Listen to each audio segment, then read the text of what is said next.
Spotlight 7 by Virginia Evans, Jenny Dooley, Olga Podolyako, Julia Vaulina. Module 1. Lifestyles.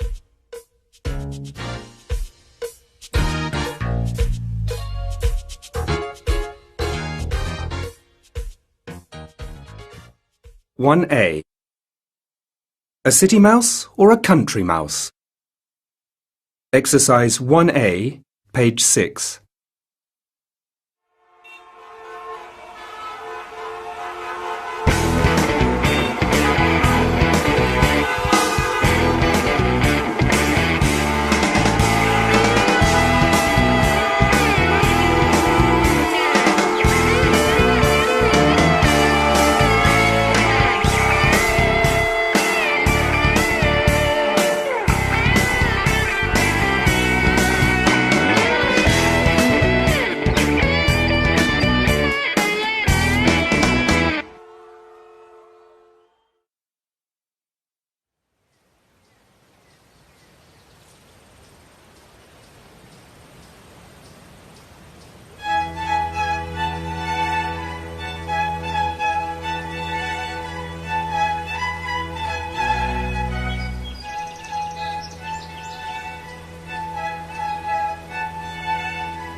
Exercise 2, page 6. Teenage life swap.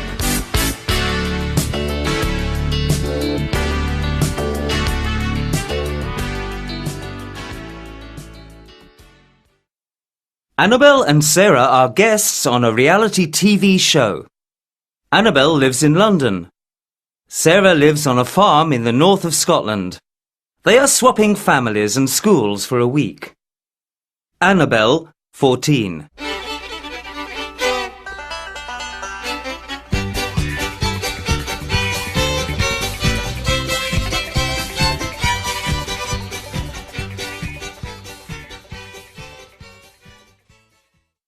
Day 2.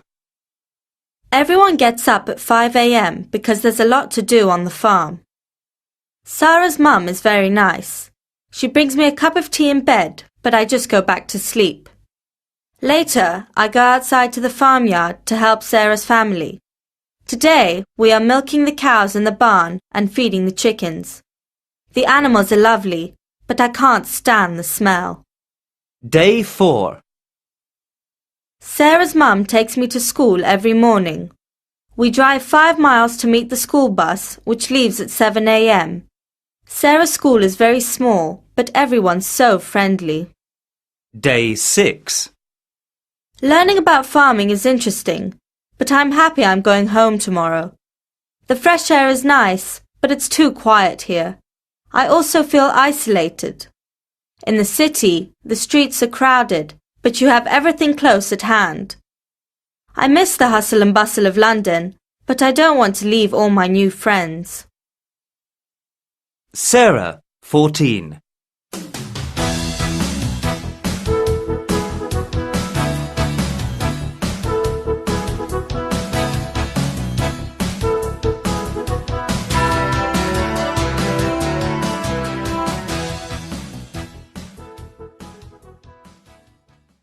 Day 2. Everyone stays in bed late here. It's 8 a.m. and Annabelle's mum is making breakfast. In the afternoon, we're going shopping on Oxford Street. And then we're going to the cinema. I'm so excited. Day 4. I travel to Annabelle's school by tube. Her school is huge, with 1,500 students, and her friends are very interesting and helpful. I'm enjoying the lessons, but most of all, I love the facilities. The computer room and the swimming pool are my favourites. Day 6. Today, I'm feeling a bit tired. It's always noisy here and you can hear the traffic all night. I think I'm getting a bit homesick too. I miss the beautiful landscapes and the people from my hometown. I'm happy I'm going home tomorrow, but I'm sure I'll visit London and see Annabelle's lovely family again. 1B. Better safe than sorry. Exercise 2A, page 8.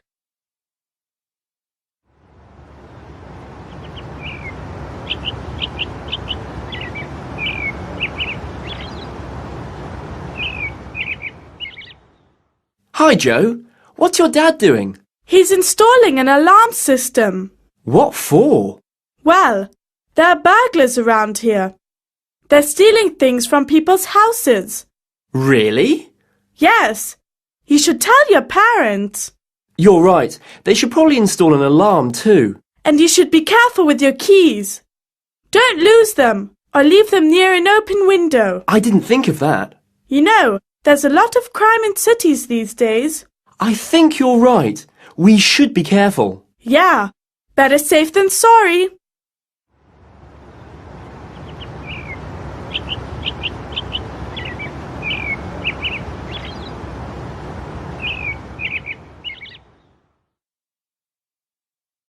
Exercise 6, page 9.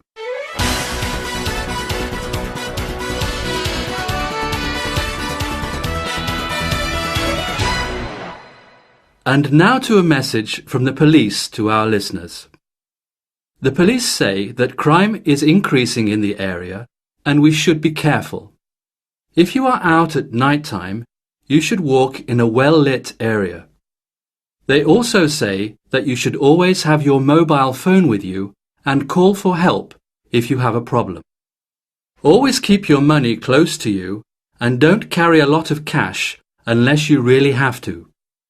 If you have a car, don't leave expensive items and bags for all to see. They are also asking people to join the local neighbourhood watch to help stop crime.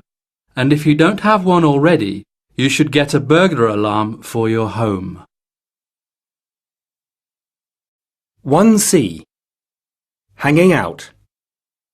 Exercise 2B, page 10.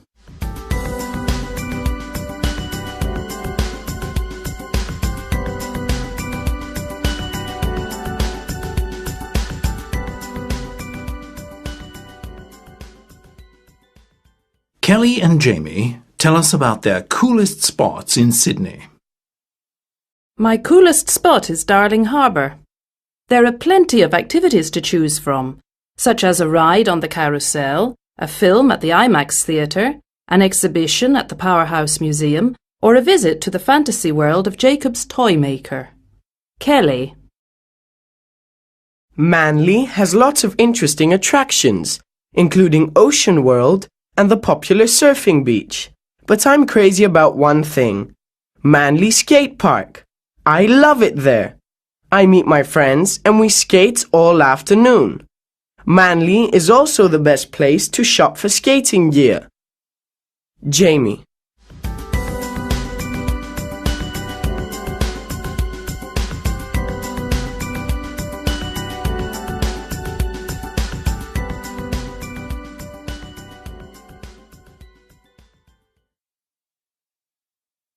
One D. Culture Corner. Exercise 2A, page 11. Landmarks of the British Isles.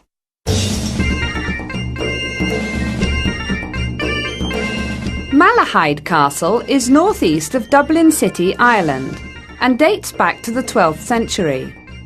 It is in the middle of a large park and was used as both a fortress and a family home. It is a spooky place because people often see ghosts there.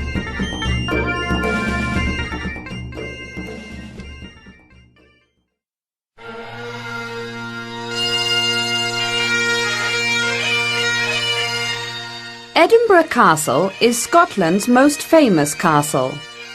It is very popular with tourists, and around 1 million people visit it every year. It is a very unique castle, as it was built on top of an extinct volcano.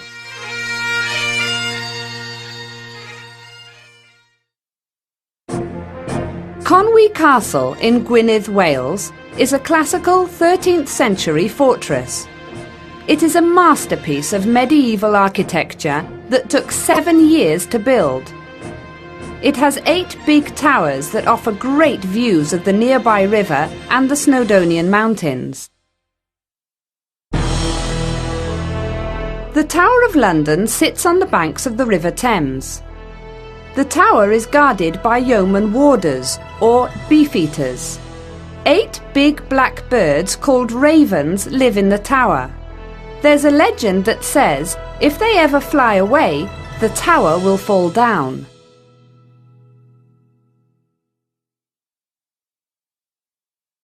English in Use 1. Exercise 2A, page 12.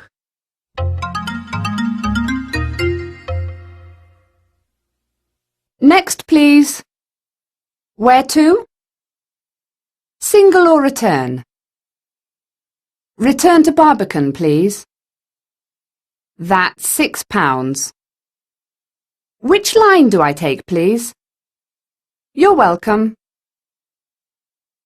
Exercise 2B, page 12. A. Next, please. 2 tickets, please. Where to? St James's Park. Single or return? Single, please. That's £6. B. Yes, please. 2 tickets return to Barbican, please. That's £12. Here you are. Which line do I take, please? Take the Circle line. Thanks a lot. You're welcome.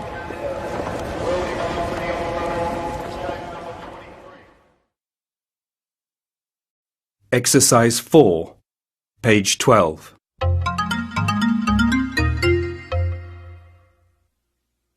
Reading rules.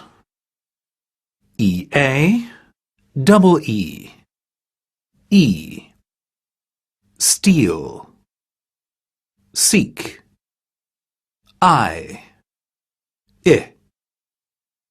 Nick. Pete. Pit. Peel. Pill.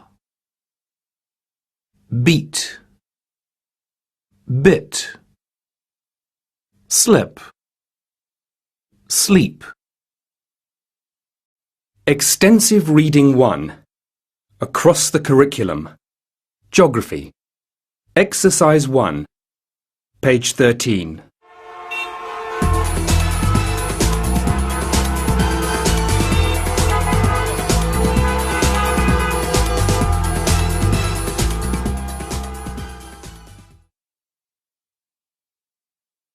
Exercise 2B, page 13.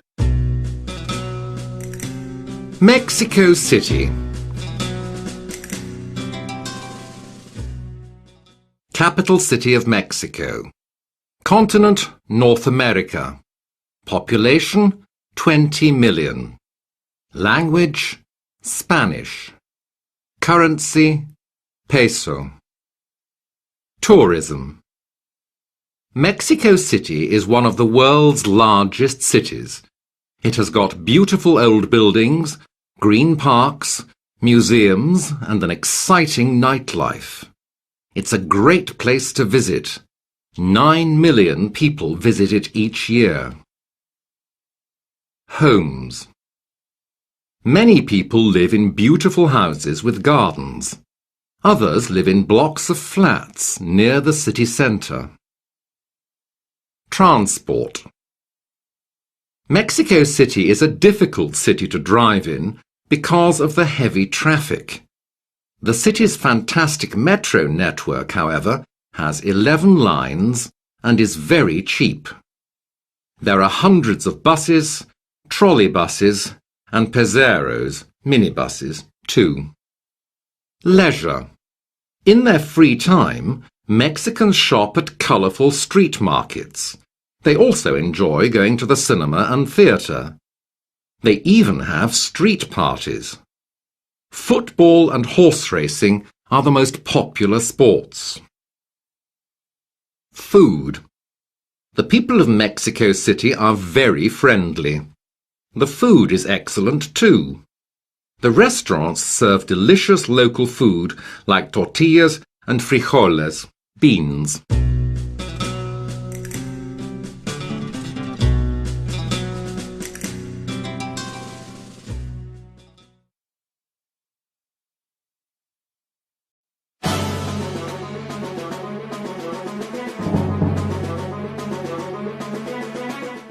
Module 2. Tale Time.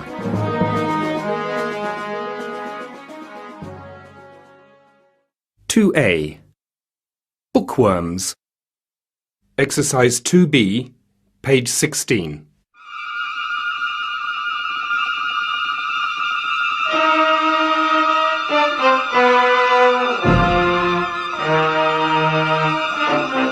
Excitement, adventure and mystery all make up the world of fiction. And here are some of the greatest names in fiction. Who was the Queen of Crime? Agatha Christie, of course, the world's best-known mystery writer. Agatha Christie was born in Devon, England in 1890, and she created many fictional detectives. The most famous are Hercule Poirot and Miss Marple. Hercule Poirot is a Belgian detective famous for his neat appearance, his obsession with order, and his use of psychology in his investigations of crimes. Miss Marple, on the other hand, is nothing like a typical detective. At first glance, she is an ordinary old lady who loves knitting and gossip, but she can solve the hardest of mysteries and puts many criminals behind bars. Sir Arthur Conan Doyle was born in Edinburgh, Scotland in 1859. He studied medicine at the University of Edinburgh. It was one of his professors that inspired him to create the most brilliant detective ever, Sherlock Holmes. Holmes's extraordinary powers of observation help him solve the most mysterious cases, with the help of his faithful companion, Dr. Watson. Holmes is very logical and extremely intelligent. He wears a cape and hat, smokes a pipe, and uses a magnifying glass. Jules Verne lived in Nantes, on the west coast of France. He loved the sea, and when he was only 12, he tried to run away on a ship to the West Indies. Unfortunately for him, the sailors caught him and sent him home. Jules had a great imagination and wrote several adventure stories and created mysterious characters like Captain Nemo. In 20,000 Leagues Under the Sea, Captain Nemo travels under the sea in his submarine, the Nautilus. On his journeys, he meets strange sea creatures and finds an underwater city.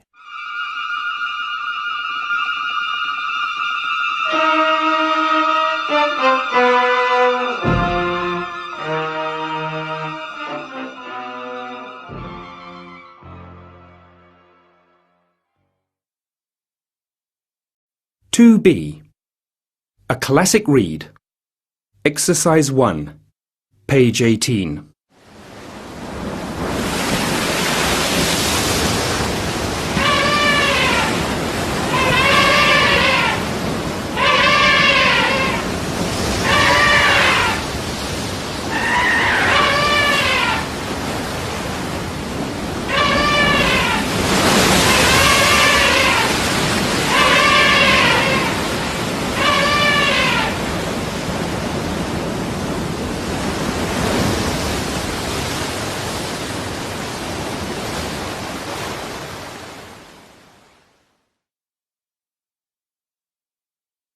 Exercise 2B, page 18.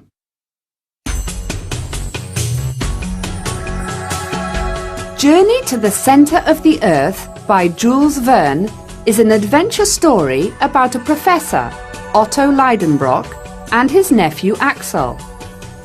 After they find a mysterious message from explorer Arne Saknussemm in an old book, they go on a dangerous journey to look for the centre of the earth.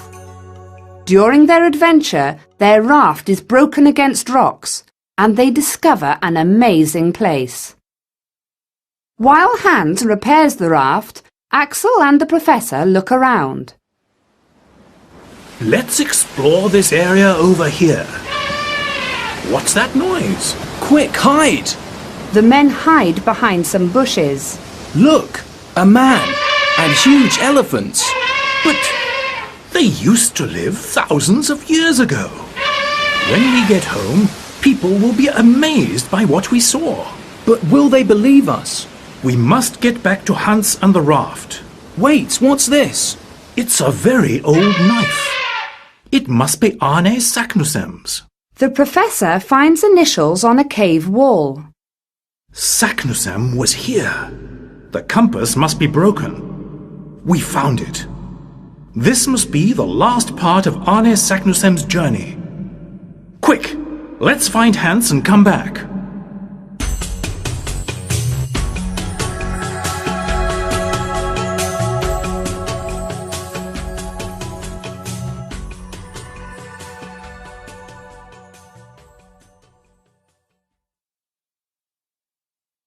(2C) Vanished. Exercise 1A, page 20. 1.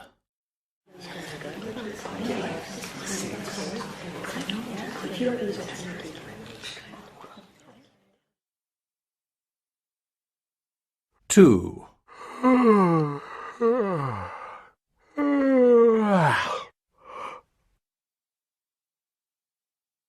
3.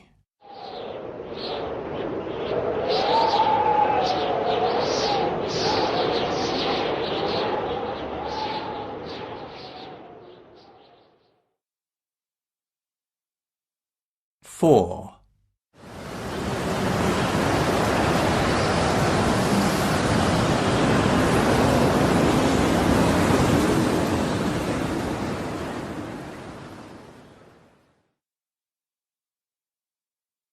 5. 6.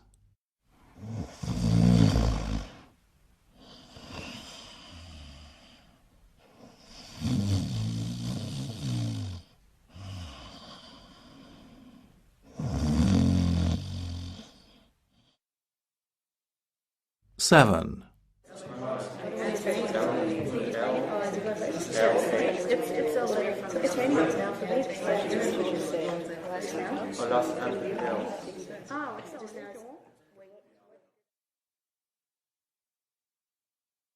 8.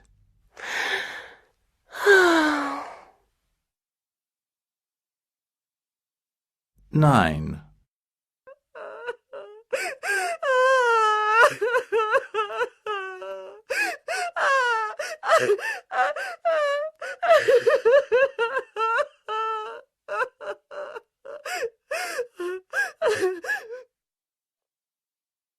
10.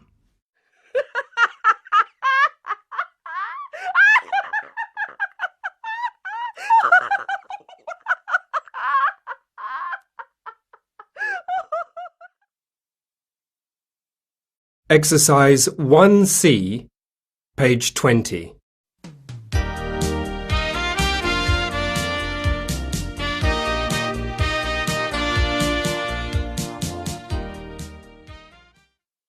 One Saturday last winter, my best friends Amy, Maria, Greg, Andy and I decided to spend the weekend in my uncle's big old house in the country. It was stormy outside, so we decided to spend a cosy evening chatting together in the living room downstairs. Suddenly there was a powerful gust of wind. The lights flickered and then went out altogether. "What was that?" I said. "Don't worry, John. It's just a power cut," Greg reassured me. We carried on laughing and telling scary stories in the dark. After a while, there was a bright flash of lightning that lit up the whole room. There was a loud gasp. Andy is missing, Amy cried. We all looked at each other, confused and scared. because no one had seen Andy leave the room. We felt our way around the house, calling Andy, but there was no reply. We went back to the living room and tried to think of what to do next. Just then, there was a loud snore from the corner of the room. At that moment, the lights came back on. There was Andy, fast asleep on a big velvet sofa. Andy sat up sleepily, rubbing his eyes. Oh, good! The lights are back on, he said. I was sleepy and felt like a snooze. I didn't want anyone to trip over me, so I crawled over here. We were all very relieved. 2D. Culture Corner. Exercise 1, page 21.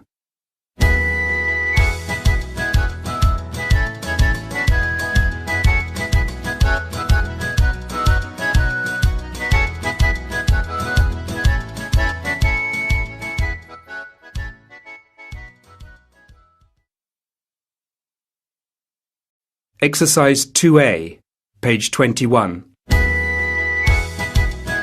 The gift of storytelling. A story should be told eye to eye, mind to mind, heart to heart. Stanley Robertson, storyteller. Perhaps the best way to spend a cold winter night in Ireland is to sit in front of the fire and enjoy the company of a Shankie, a storyteller. Ireland has many stories to tell, and they belong to two groups: myths and legends and folk tales. Throughout the years, people passed on stories to form a great tradition. Myths and legends are stories about giants, saints, warriors and kings. They are tales of heroes who overcome great obstacles, fight with magical beasts, and have incredible adventures. One such legend is the story of the noble champion Finn MacCool and his group of warriors, the Fianna, who protected the High Kings of Ireland. Folk tales entertain people while teaching them moral values. These stories have the most unusual characters: fairies, elves, leprechauns, and many more. The leprechaun is one of the most popular characters in Irish folklore. Its name means small body. It is a type of fairy that makes shoes and has a hidden treasure, a crock filled with gold. If you catch it, it must tell you the secret location of its treasure immediately. But be careful. It will try to trick you into looking away for a second, and then it will disappear.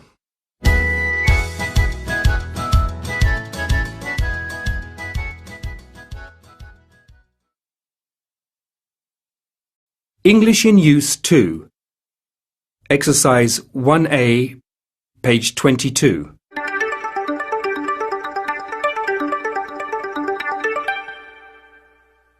You'll never guess what happened to me. What is it? You look a little upset. I had quite a shock. What on earth was it? Oh my goodness! What was going on? Oh dear! Exercise 1B, page 22.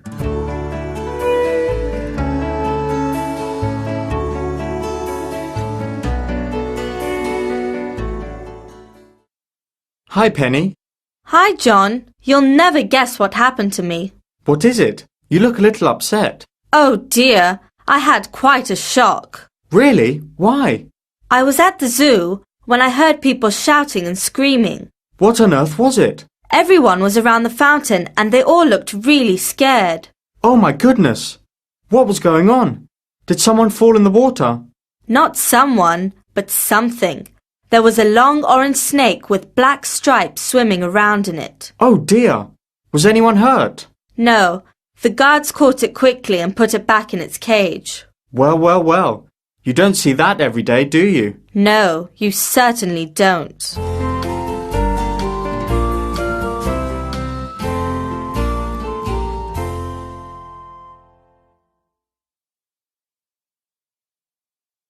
Exercise 4, page 22. Reading rules. E, double E, EA, E, me, C, bead, ERE, double ER, EAR, ear, here, beer, beard, me, mere, bee, beer, knee, near. Extensive Reading 2. Across the Curriculum. Literature. Exercise 2A, page 23.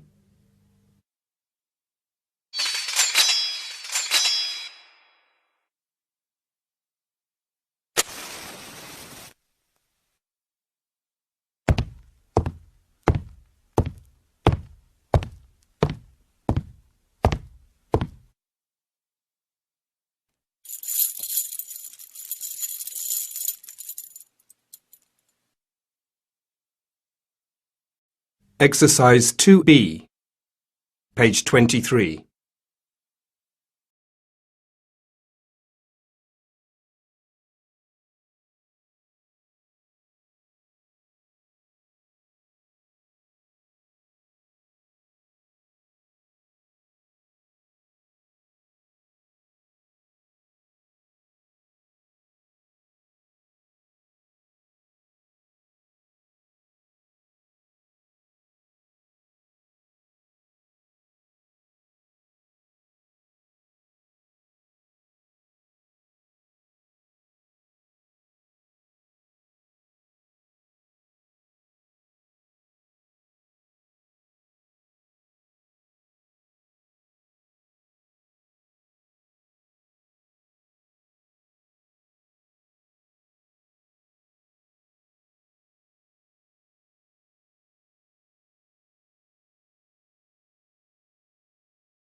Fashioned and dirty, and there were handcuffs and rusty chains on his wrists and ankles. My dear sir, said Mr. Otis, those chains need oiling. Here, take the small bottle of lubricant. I will leave it here for you, and I will give you more if you need it. With these words, the ambassador put the bottle down on a marble table and went back to bed, closing the door behind him. Exercise 6, page 23. For a moment, the Canterville ghost stood quietly in the hall. Then he threw the bottle of lubricant upon the floor and he ran down the corridor.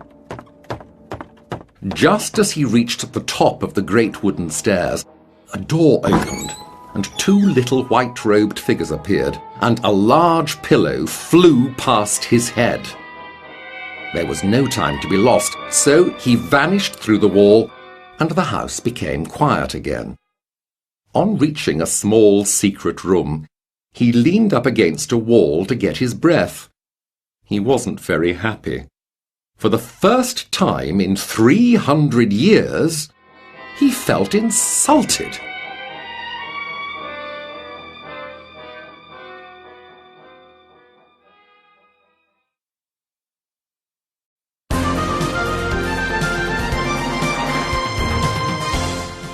Module 3.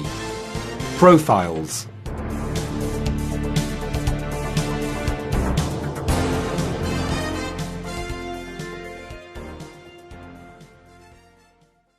(3A). Lead the way. Exercise 1, page 26.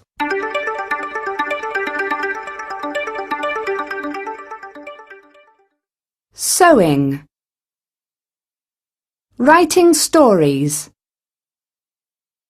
Skateboarding. Ice skating.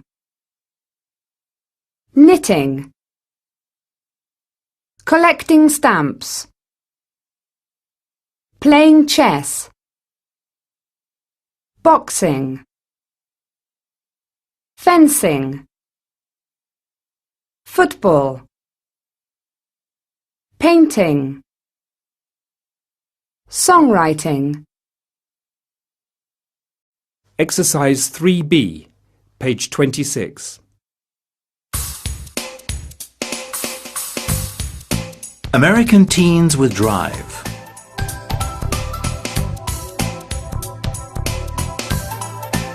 Some teenagers spend their whole lives playing computer games, watching TV, or just complaining that they are bored. While some others get out there and do things. Meet America's new generation of dynamic teens. Akiane Kramaric is a girl from a small town in Idaho whose favorite hobby is painting.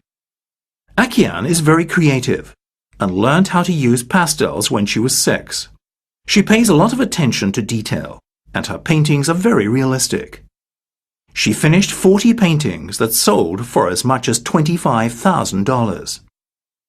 In December 2001, Rainey's Leader Thompson, who was a student at Edison Middle School, had to do a science project. Her mother helped her design a game which makes learning math simple as well as fun. Rainey's got an A grade for her project, so her teacher gave it to some younger students to try out. Soon after that, people started to ask for their own copy of the game. So they set up a company called Math Works, LLC. Esteban Cortezar is a young man whose love for fashion began when he was a child in Colombia. He began designing when he was 10. He used to take old clothes apart and then staple pieces back together again. Today, Esteban is in charge of a growing fashion empire. He recently traveled to New York, where he showed his latest collection during Fashion Week. Esteban is determined to succeed, and it looks like he is going the right way about it. Chase Austin competed in his first race at the age of 8 in a go-kart pieced together by his father. The 16-year-old certainly loves speed, and already has a career which many people could be jealous of. This young man from Kansas is not afraid of hard work, and that's why he has won so many awards.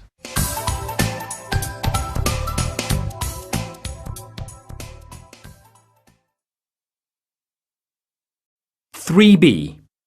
Who's Who? Exercise 1, page 28.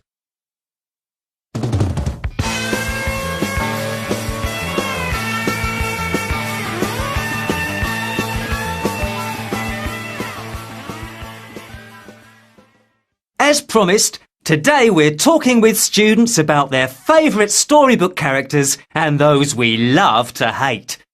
So, Sally, would you like to go first? Sure. Well, I love Dorothy from The Wonderful Wizard of Oz by L. Frank Baum.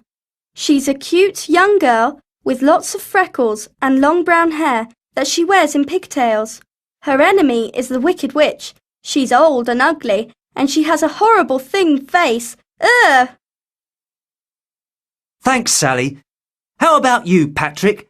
You like Bob Cratchit from Charles Dickens' A Christmas Carol, don't you? Yes, I do. Bob's very poor, and he's quite skinny because he can't afford much food. He's in his 30s, and he's a nice blonde man. But Scrooge treats him badly. He's a nasty elderly man. He's thin and has a little grey hair, but he's mainly bald. Thanks. Now, over to you, James. Well, I love Peter Pan from the book of the same name by J.M. Barrie. He's such a happy character, with a smiley face. He's slim, and he has short red hair. Captain Hook is always chasing him. He's a horrible middle-aged man, with dark, curly, shoulder-length hair. He has a dark tan, and a beard, and a scar on his face. Oh, he does sound scary, James. Now, last but not least, we have Mary. My favourite character is Alice from Alice's Adventures in Wonderland by Lewis Carroll. She's very slim and pretty, with long straight blonde hair, and she's a teenager like me. Alice meets some really weird characters on her journey, like the Duchess. She's big and fat, with a huge round face, and she shouts a lot. Thanks, everyone. Well, that's all we have time for today. Don't forget that next week we're going to be talking about our favourites.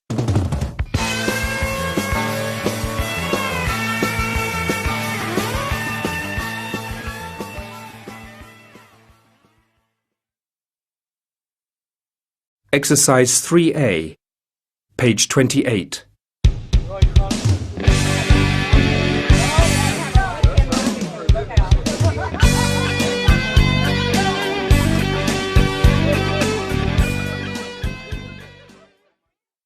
Your school play was exciting, Fiona.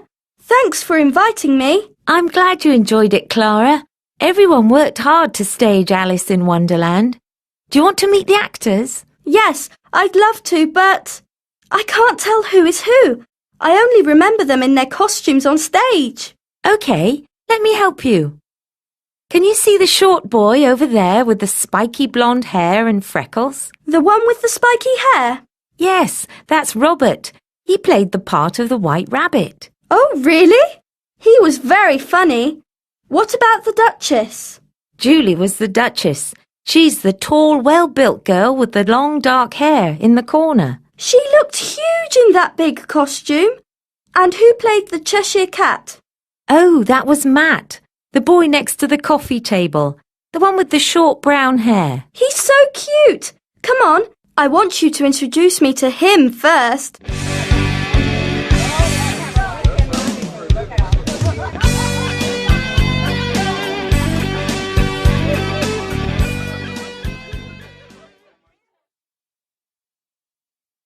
Exercise 7, page 29. 1. What has Mr. Geller got? Have you seen the new maths teacher? The one with the scar on his cheek? No, that's Mr. Green, our new geography teacher. So who's the maths teacher? Mr. Geller. The one with the funny beard? It's not a beard, silly. It's a moustache. 2.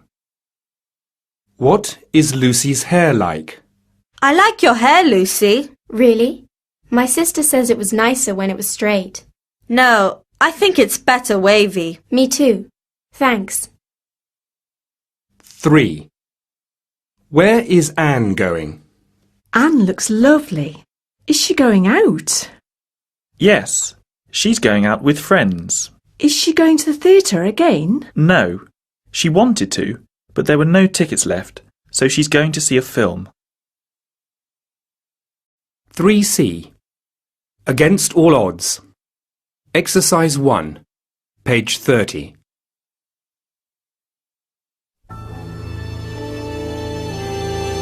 The Person I Admire by Jenny Smith. The person that I admire the most is scientist Stephen William Hawking.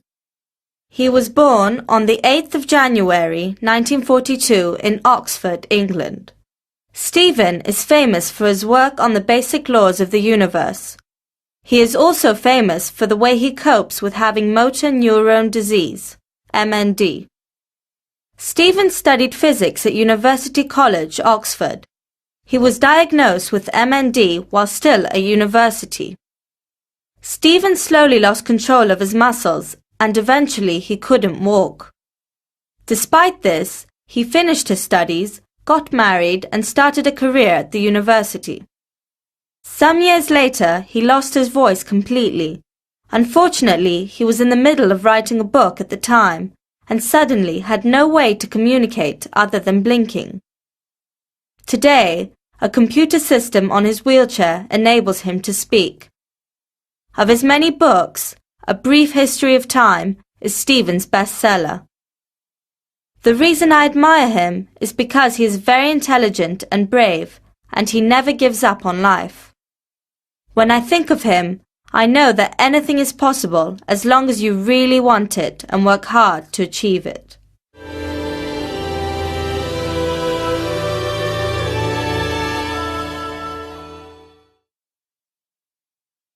(3D) Culture Corner. Exercise 2, page 31. The Yeoman Warders.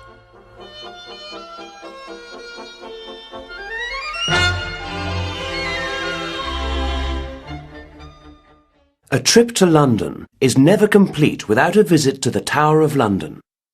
The site dates back to the 11th century and is guarded by the Yeoman Warders, or Beefeaters.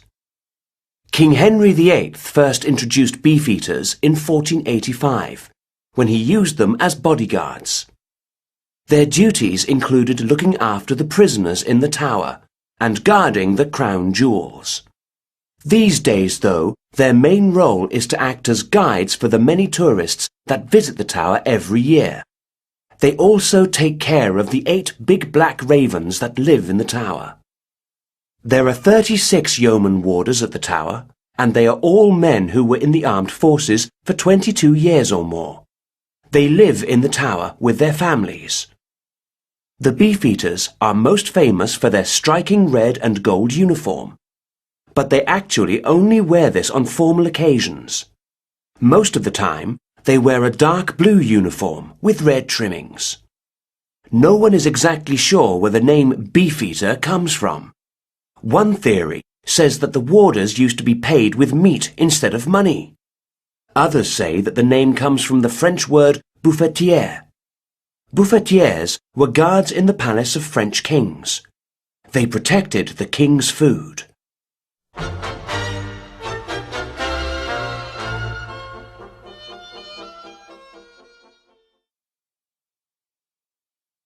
English in Use 3. Exercise 2A, page 32. A. What are your dad's hobbies? B. Not a lot, really. C. No, he's not actually. D. If you say so. E. What does your dad do? F. Yes, it certainly is. Exercise 3, page 32.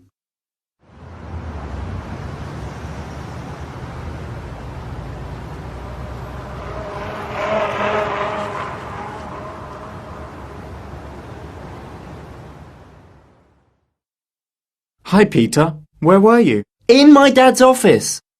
I wanted to give him some papers. What does your dad do? He's a lawyer. Mine is a vet. Wow! It must be very rewarding. Yes, it certainly is. Dad loves looking after the animals. He sometimes brings them home for the night. Goodness me! Does he have any time for hobbies? Not a lot, really. He plays golf every weekend, though, if he has the chance. What are your dad's hobbies? He likes playing board games. Board games?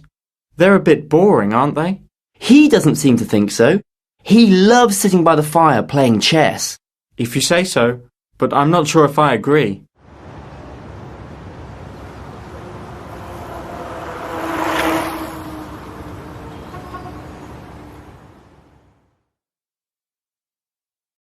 Exercise 5, page 32.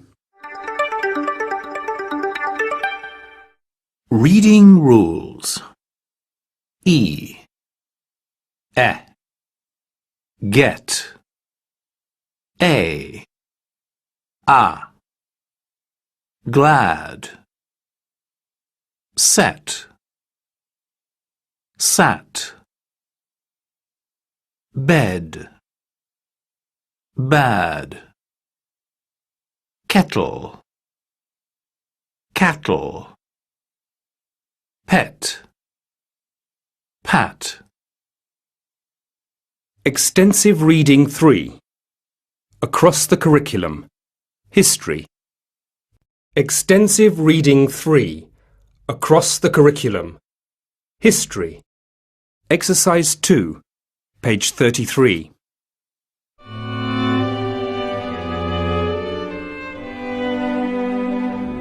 Children in Victorian times.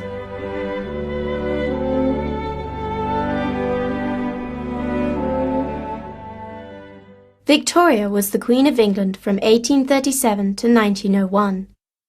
During early Victorian times, poor children worked from the age of 5 to feed themselves and their families. These jobs weren't easy and were often dangerous.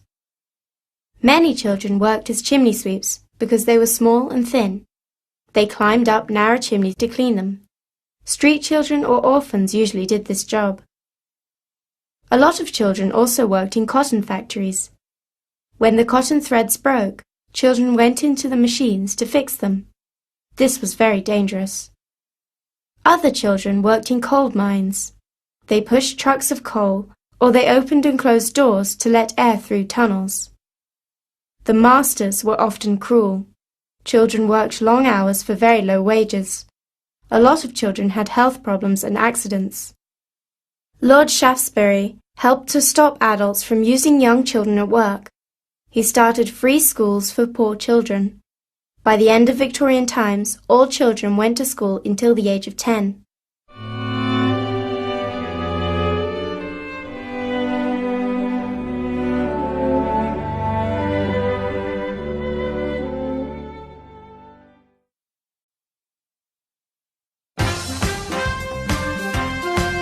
Module 4.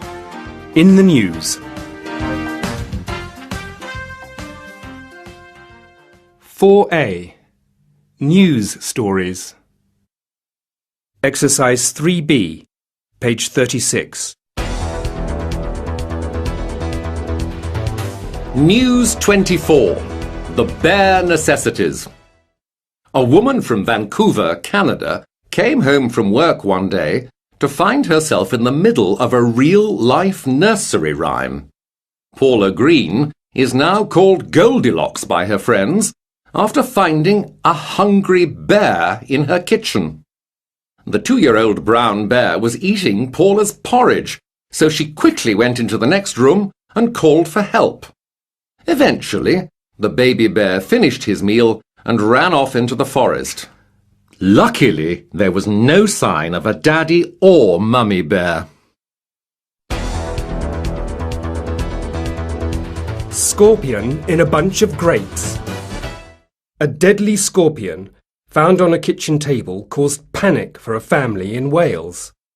Michelle Smith, 42, thinks the scorpion came into her house inside a bag of grapes she bought at the supermarket. While the rest of the family were hiding, Mrs. Smith's husband bravely caught the beast. Real-life lassie saves boy's life. A dog was called a hero after he came to the rescue of his 8-year-old owner, just like in the film Lassie. James Thomas broke his leg when he fell into a river. Realizing he was badly hurt, he called his dog Buddy, who amazingly pulled him to safety. James was recovering in hospital yesterday, but can't wait to get home and say thank you to Buddy. News text alert. Sport. A player for a Lincolnshire football team broke a record when he scored 16 goals in a match yesterday. I was just playing my best for the team, he said. 4B. Did you hear about? Exercise 2A, page 38.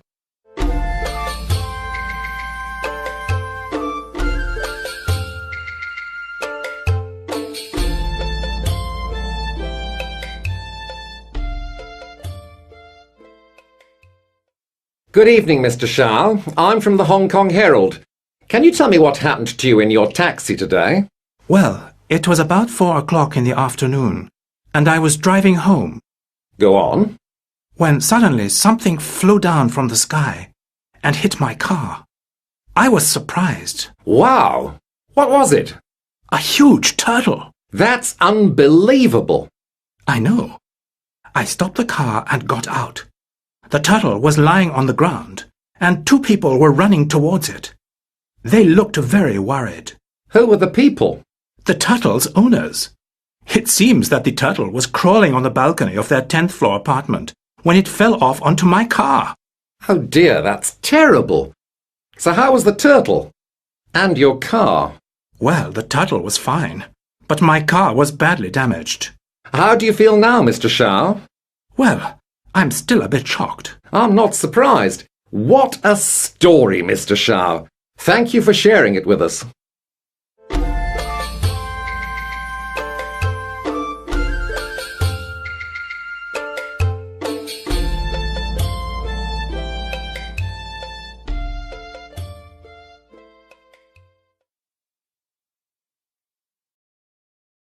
For C. Take action. Exercise 1A, page 40.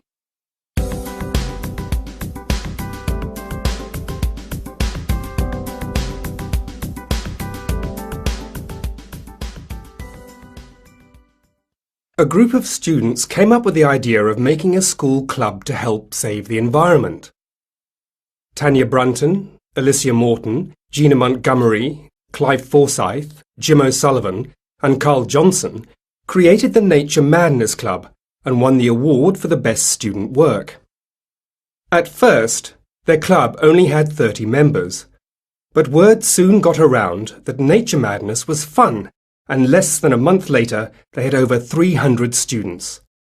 Now, they are thinking of asking for the help of students from other schools.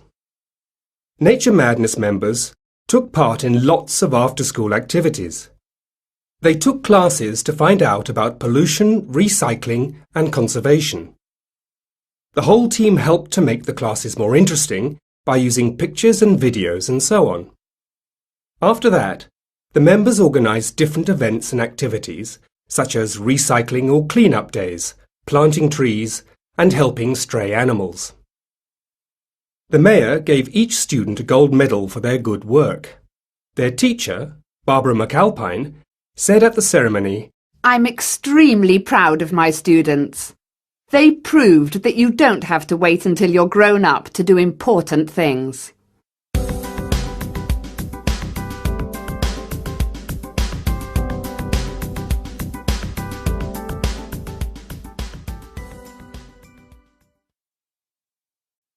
Exercise 3A, page 40.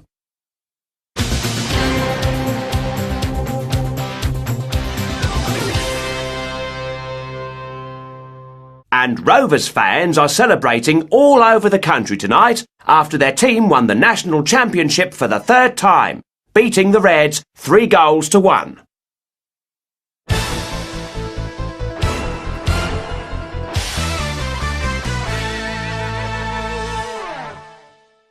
And the atmosphere here is amazing. The band hasn't come on stage yet, but you can feel the excitement in the air. Thousands of fans are here and, like me, they're expecting to see a fantastic show. Now, the lights are going down.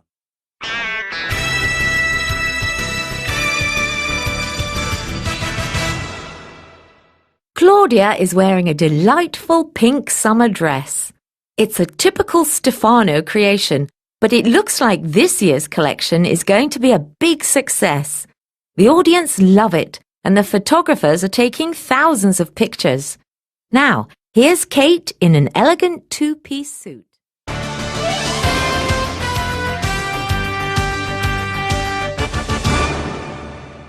The locals here at New Bay are not happy. Thousands of people have gathered in the town square, just in front of the mayor's offices, to express their anger at the mayor's decision to close down the town swimming pool. 4D, Culture Corner. Exercise 3, page 41. British teenage magazines.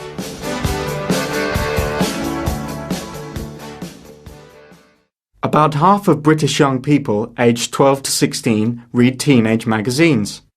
Two of the most popular magazines for girls are Sugar and Bliss. They have glossy, colourful covers and include beauty and fashion, celebrity gossip, real-life stories, horoscopes, quizzes and problem pages.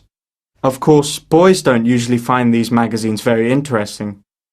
Instead, they buy music magazines like NME or magazines about sport like Shoot or Match. Usually teenage magazines contain a lot of language that only teenagers use. They might use celeb instead of celebrity, for example, or fave instead of favourite. They also say lads instead of boys, dosh instead of money, and natter instead of talk to your friends. This makes the magazines more attractive to teenagers and easier to understand. On a more serious note though, a lot of these magazines can help teens find solutions to problems they don't feel comfortable discussing with their parents. That's why the problem pages in these magazines are very popular. In fact, many teens buy them just for the problem page. How about you? What do you like most in magazines?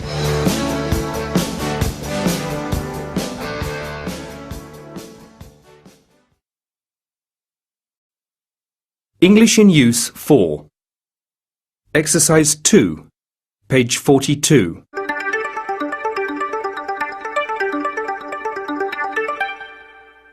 Can't we watch the news? Do you fancy watching it? Oh no, I hate reality shows. Oh no, not that. Well, I suppose so. Do you want to watch that new reality show? Shall we watch that too? Sure, I really like documentaries. Actually, I'd rather watch the other channel. Exercise 3A, page 42. Hey Sam, do you want to watch that new reality show? Oh no, Becky. I hate reality shows. Can't we watch the news? I suppose so. What channel is it on? Channel 1.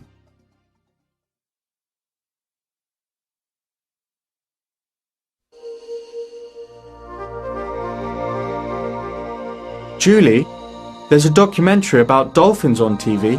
Do you fancy watching it? Sure, Pete. I really like documentaries. There's a sports programme on after. Shall we watch that too? Actually, I'd rather watch Channel 1.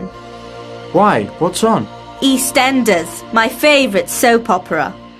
Oh no, not that.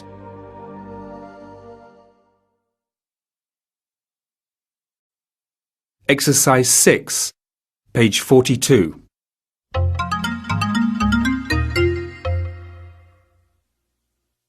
Reading rules.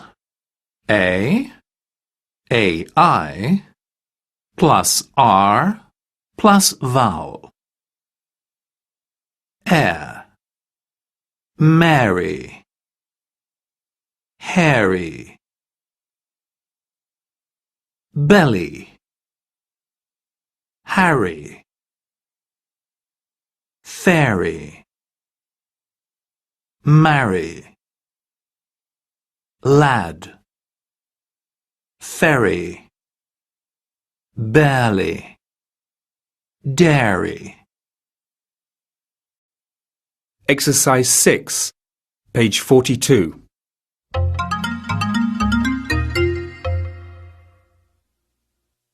Reading rules. AI, plus R, plus vowel. Air, Mary, Harry. Belly, Harry. Fairy, marry. Lad, ferry. Barely, dairy. Extensive reading 4. Across the curriculum. Media Studies. Exercise 2A, page 43. Turn on and tune in.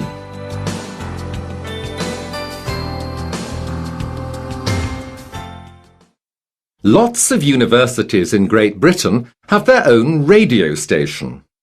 Students who are studying media courses or hope to work in the radio industry usually run the stations.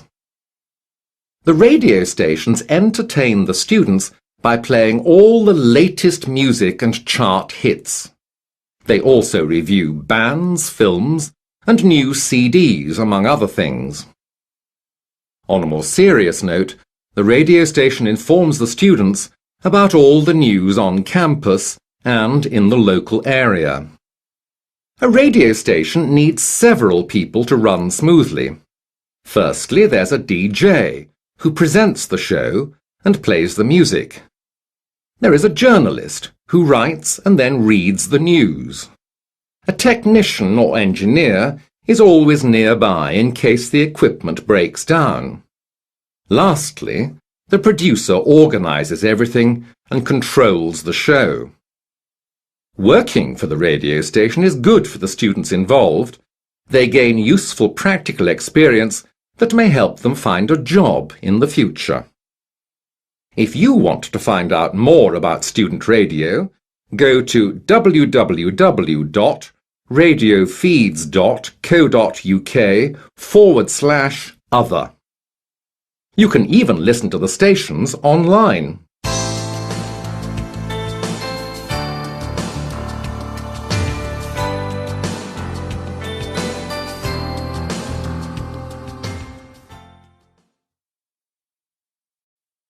Exercise 4, page 43.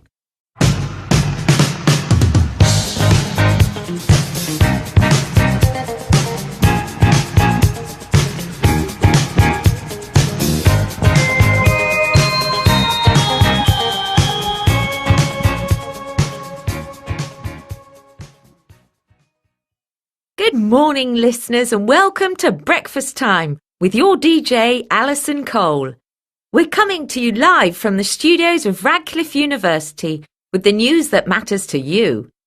First, here's a quick update on the big basketball game last Friday against Sutton. Your Radcliffe Raiders are going on to the championship. That's right. We knew they could do it. Great job, mates. Now, for the local news, here's our star reporter, Mark Jackson. Thank you, Alison, and good morning to you all. Mr. Baker, our fire service chief, is retiring after 40 years of hard work. There is a special celebration for him on the 4th of June. Make sure you're there. We all wish Mr. Baker a pleasant retirement. Traffic is heavy today in the town centre due to road work in Collins Circle. Be careful. That's it for now, Alison. Back to you. Great, Mark. Thanks for that. Let's get back to the tunes we all know and love. Here's U2 with Where the Streets Have No Name.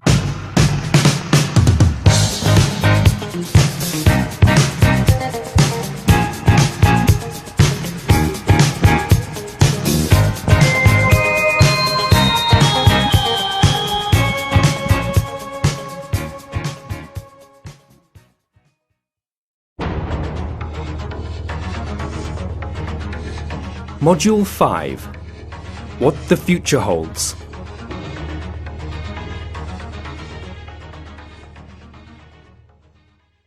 (5A) Predictions.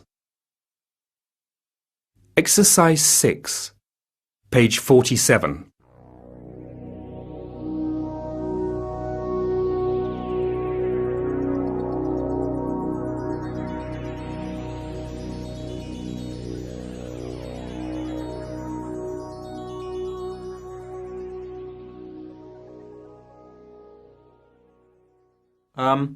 I think the world will be a very different place in 2100. I'm sure that robots will do most of the housework for us, so we can spend more time playing and having fun. But I think there won't be many plants and animals left on the planet, so we'll have to find new types of food. I also think the Earth will be very polluted, and maybe we'll have to wear masks. What I'm really afraid of is that if we continue to cause pollution, there won't be any clean water left, and we'll have to go to other planets to find water.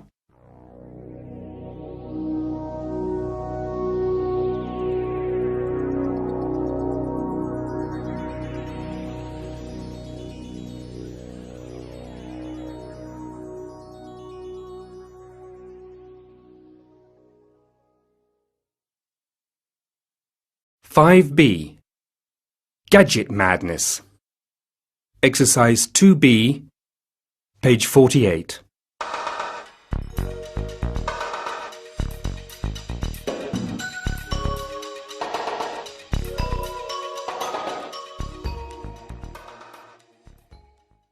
Hey, Bridget! Where are you going? Hi, Chris. I'm on my way to buy a virtual pet. What are you talking about? What is a virtual pet? Well, my mum says I can't have a real dog, so I am going to get a computerized one. A computerized dog?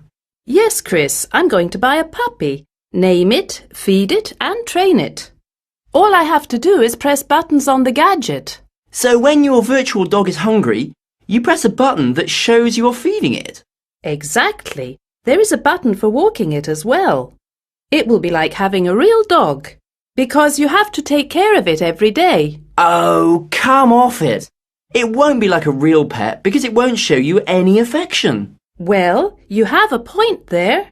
Still, I like the idea.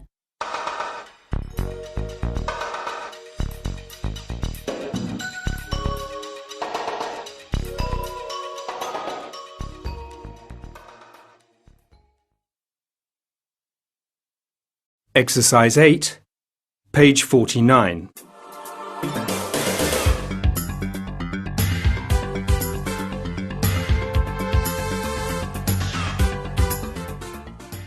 You'll never be alone with the new Vivo 500 Sport MP3 player.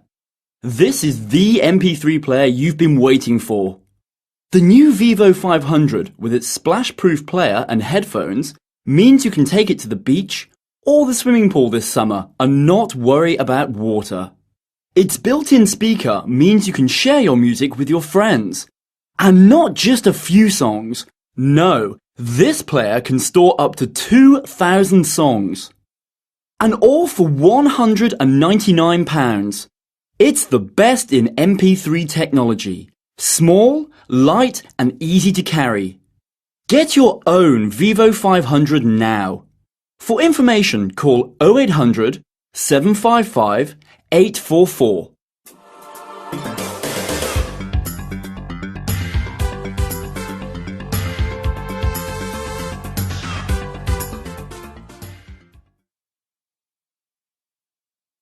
(5C) What's your opinion? Exercise 2, page 50. Online or in class?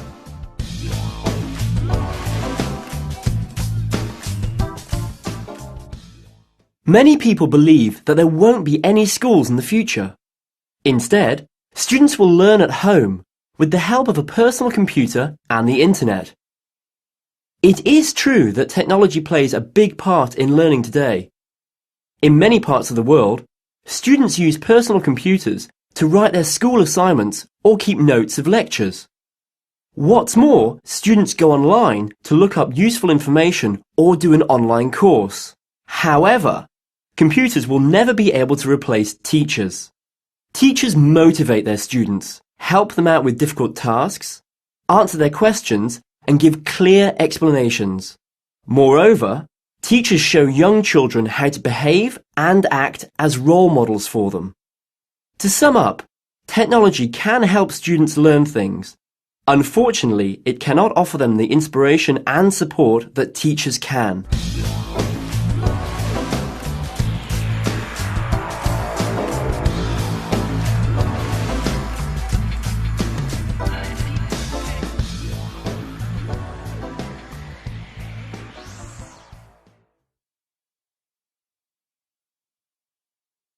(5D) Culture Corner.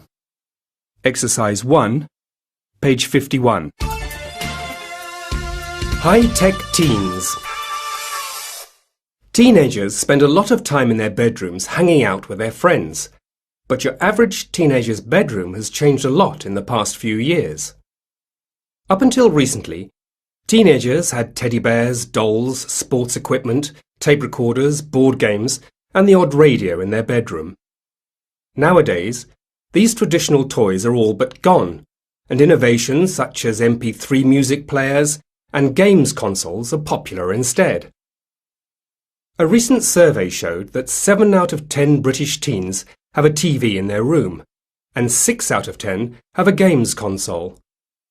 More than half the children have a DVD player or a hi-fi system, while around 1 in 3 have a digital music player, MP3, or a computer, PC, and 10% of teens have digital TV. So it's not surprising that around a third of the kids have gadgets worth up to £2,000 in their rooms. How do they pay for them? Well, 9 out of 10 of them receive these high-tech goods as Christmas or birthday presents, while others save their pocket money or earn the money through working. Some parents might be shocked to find out that their son or daughter could be sleeping on a gold mine. It seems fair to say that as new technology increases, so does the value of kids' bedrooms.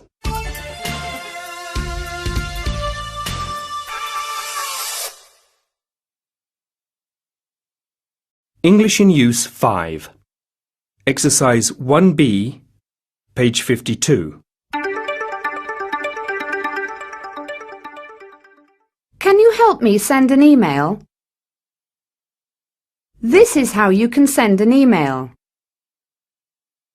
That was easier than I thought. Now connect to the internet. Make sure you click on Send when you finish writing. Got it. What's next? Sorry, can you say that again? You may also select an email address from your address book. Exercise 2, page 52.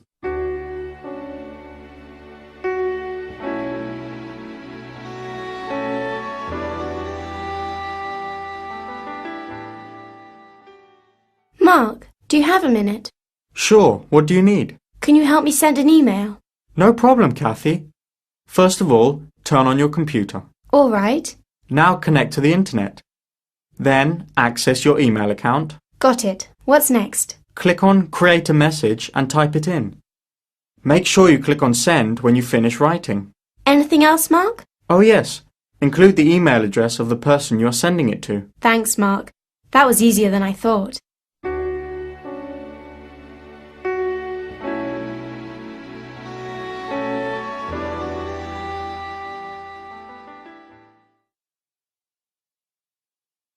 Exercise 5, page 52.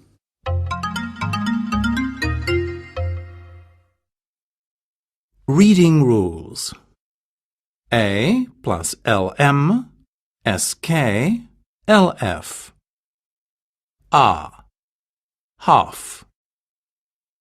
O plus M, N, V.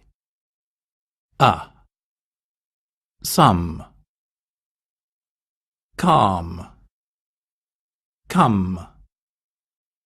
Harp. Cup. Sun. Love. Mother. Monkey. Extensive Reading 5. Across the Curriculum.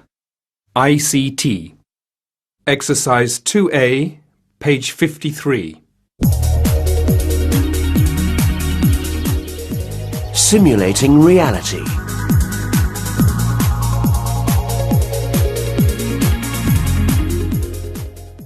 Do the names SimCity, The Sims, MS Flight Simulator mean anything to you? Well, they are all popular video games that simulate reality. In SimCity, for example, players have to build a city that looks and functions much like a real one, with houses, shops and factories. However, we don't only use computer simulations for fun.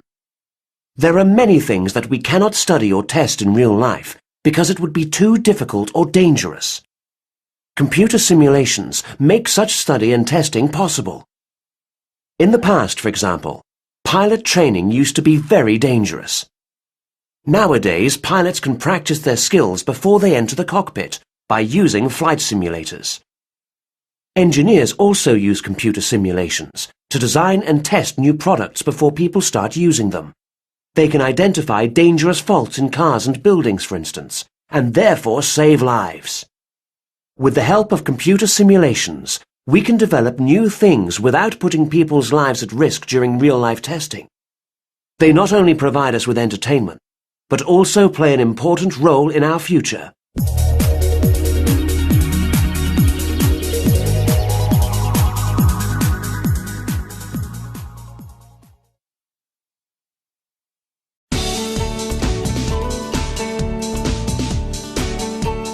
Module 6. Having fun.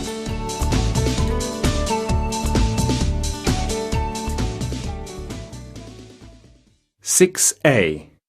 The fun starts here. Exercise 2. Page 56.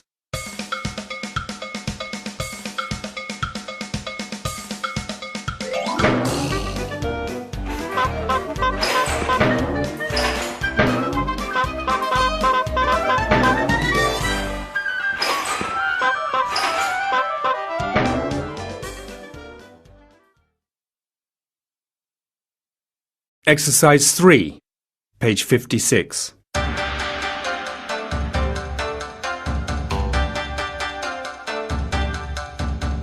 Forget all about your real self and enter the world of fantasy. At Disneyland, Tokyo. Go on the Jungle Cruise, explore tiny worlds, go on a water ride at Splash Mountain, and eat a home-cooked meal at Grandma Sarah's kitchen. Before you return to the real world, make sure you have shaken hands with your favourite cartoon characters. You have explored the haunted mansion and you've come across some ghosts. You have flown with Peter Pan in a pirate ship through the night skies. You have ridden the Toontown roller coaster. You have gone on a rocket journey in a starjet.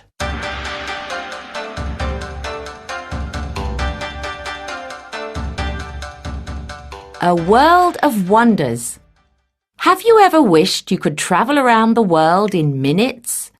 Have you ever dreamt of seeing the world's most famous landmarks all in one place? Then visit Tobu World Square in Japan, the most unusual theme park you've ever seen. See more than 100 tiny models of the world's most famous buildings, bridges and monuments. Take a stroll around the Taj Mahal, the Colosseum, the Great Wall of China, and London Bridge. When you get tired of sightseeing, enjoy a meal in a restaurant or go souvenir shopping at World Shoppers Mercado 2. Book now. You've never seen anything like it.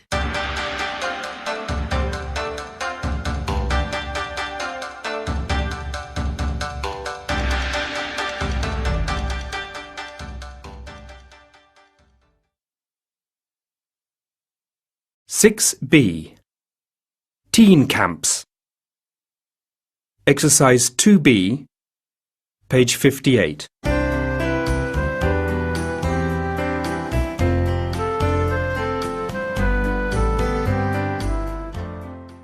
Have you planned your summer holiday yet? Of course. I'm leaving next Monday. Where are you going? My parents have booked me a week at Campbell's Adventure Camp. Adventure Camp? What's that all about? It's a teen camp in Redwood National Park. Wow, you're lucky. I've never been to an adventure camp. Well, do you fancy coming with me? If you come, you'll learn how to put up tents, build fires, make tree houses, and survive in the forest. Thanks, but I'm afraid I can't. Why not? Have you already made other plans? No, I haven't. I just don't think my parents will let me. Well, if I talk to them, maybe they'll let you. Really? Thanks, Sam. You're a true friend. You know what they say, A friend in need is a friend indeed.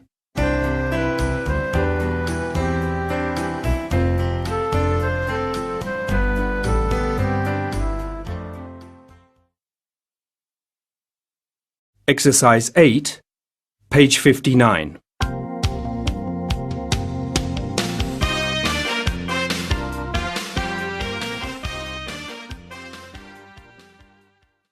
Hi, Paul. What are you doing?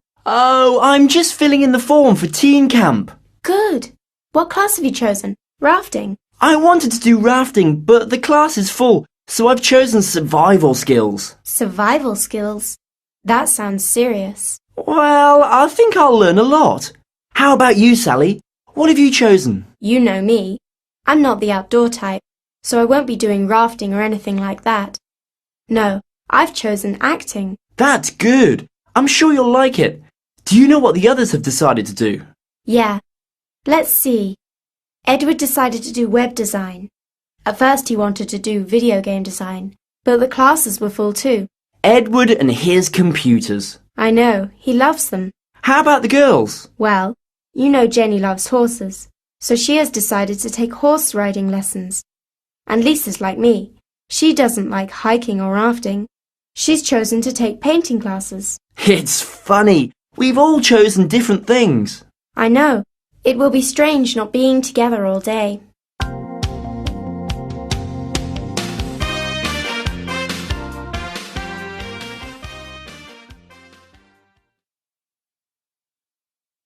C. A whale of a time. Exercise 2, page 60.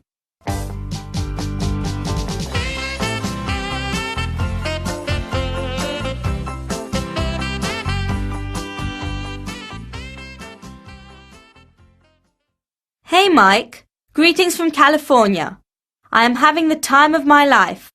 I've been at Camp Pacific for a week now, and I have done millions of exciting things.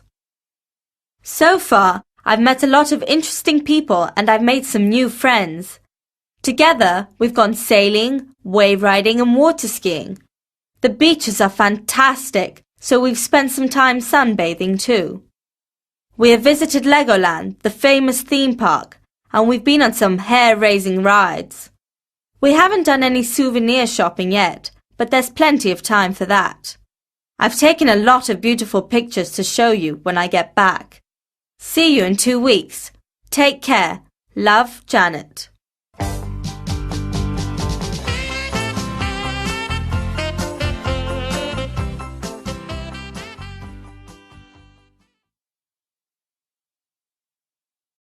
D. Culture Corner. Exercise 2, page 61.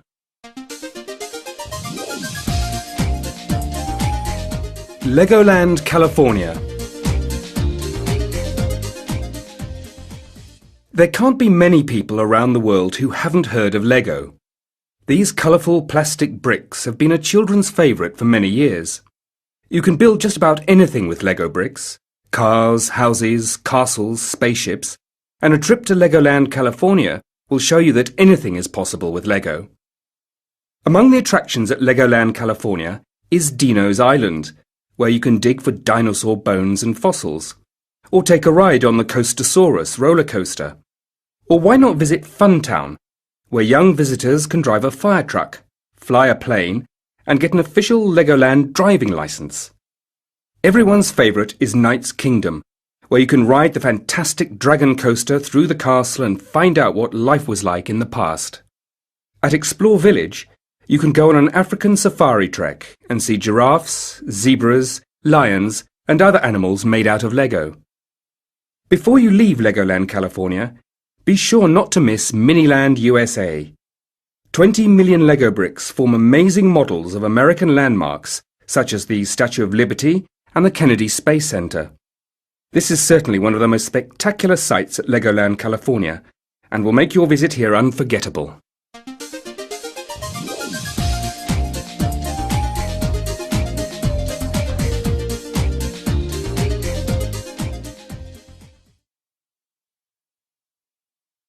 English in Use 6. Exercise 1, page 62. can I help you? I'd like to reserve a place at your camp. What's your name? And when would you like to come? Are there any specific classes you're interested in taking? I'm afraid there aren't any places left in photography. You need to send a deposit in order to reserve your place. Can I have your email address? Looking forward to seeing you in July. Exercise 2, page 62.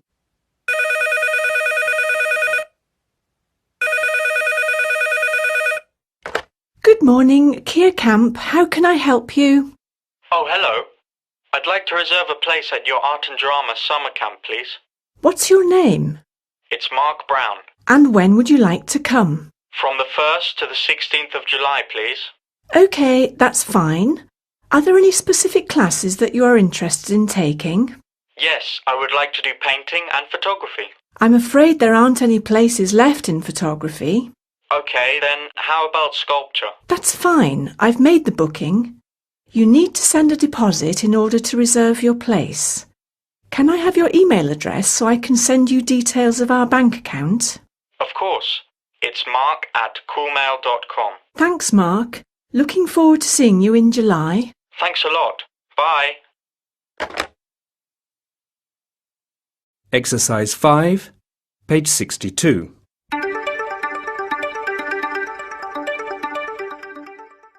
Reading rules.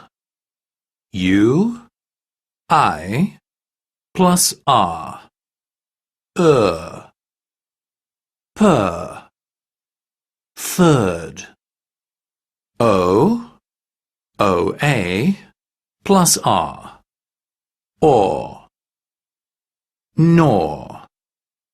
Or. Burn. Born. Bird. Board. Extensive Reading 6. Across the Curriculum. Physical Education. Exercise 3A, page 63.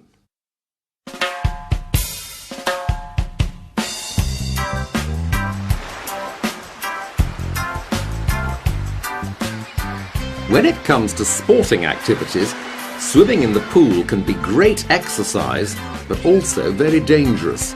This simple guide will show and explain the rules you need to follow in and around water. Safe splashing. 1. Do not play or run around the pool. The surface is wet and you might slip. 2.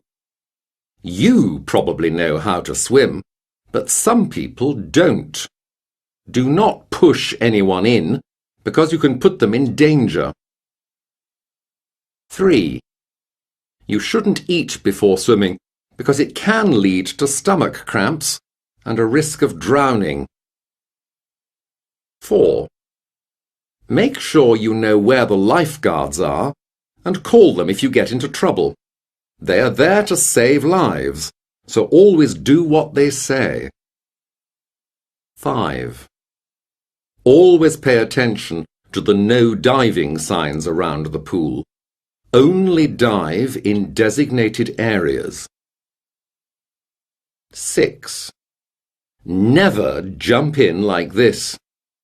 Dive bombing can be a lot of fun, but it can also put other swimmers in a lot of danger. 7. All pools have rules displayed on signs around the pool. Always read them before you start swimming. They are there to make sure you stay safe. Enjoy splashing.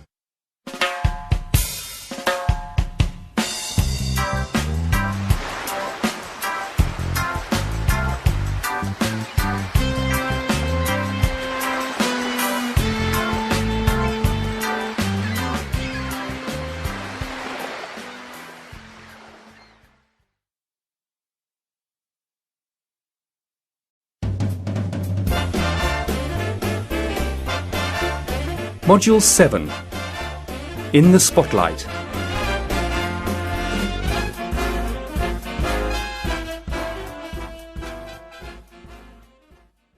Seven A. Walk of Fame. Exercise 2C, page 66. Moving on to the last round now. It's well-known stars. Have your fingers on the buzzers and let's go! Who are we talking about? You have seen her face on the cover of a million magazines. Some say she's one of the most beautiful women in the world. She was born in Germany in 1970 and has one of the longest careers in fashion. Is it A. Avril Lavigne, B. Cameron Diaz, or C. Claudia Schiffer? Yes, Alan. It's Claudia Schiffer. That's right, the wonderful Claudia Schiffer. That puts you in the lead again, Alan. Come on, guys, you'll have to be quicker on the buzzers. He's one of the most handsome men in film.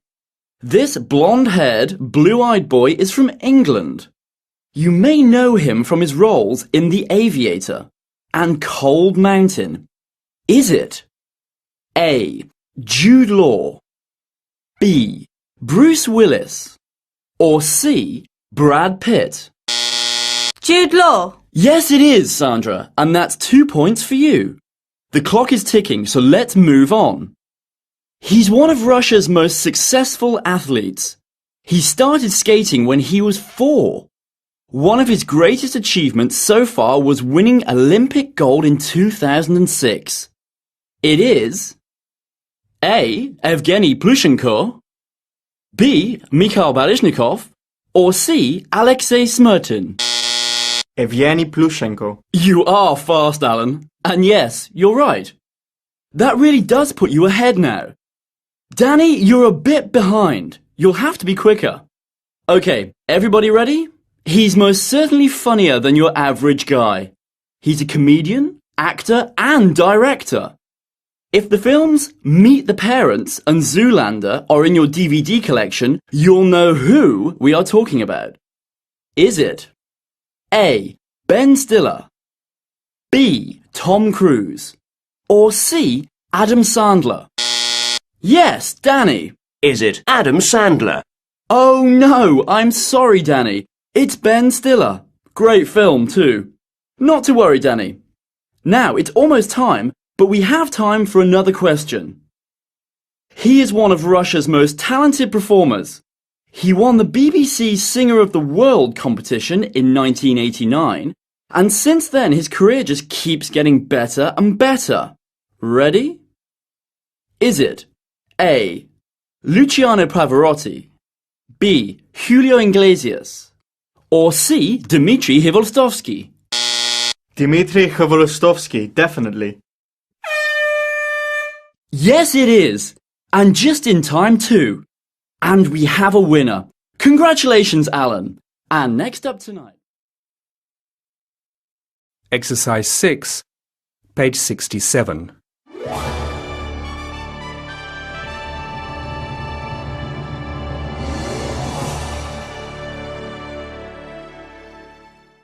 Famous Russian figure skaters.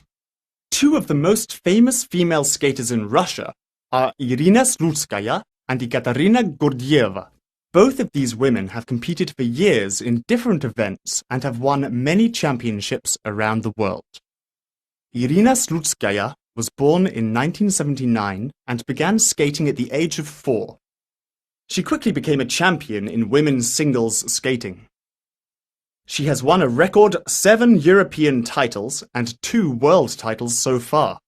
As people say, Slutskaya is the most talented jumper of all the female athletes in the world. She was the first woman to land a triple jump in competition. Ekaterina Gordieva is probably the most loved female skater in Russia. Born in 1971, she also began skating at the age of 4. Gordieva was not as successful as a single skater and became a pairs team with Sergei Grinko. They won 2 Olympic gold medals and 4 world championships. Sadly, her career in pairs skating ended when her partner and husband Grinkov died from a heart attack at the age of 28.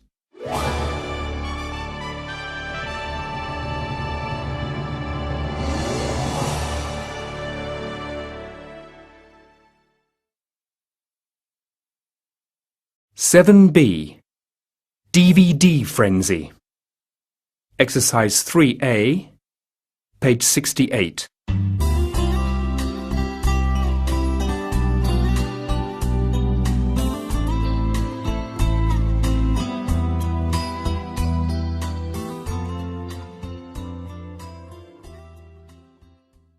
Hey, Adam, I found a great film for us. About time. We've been here for hours. Which one? Mrs. Doubtfire, with Robin Williams. That's the funniest movie ever, but I saw it last weekend. Sorry. Oh, no. Any other suggestions, then? Let's see. How about The Sixth Sense? It's the creepiest thriller of all time, according to the critics. I don't like thrillers. I'd prefer something with more action. Well, do you fancy a fantasy film? Like Lord of the Rings? They say it's got the most stunning action scenes ever. OK, that sounds good.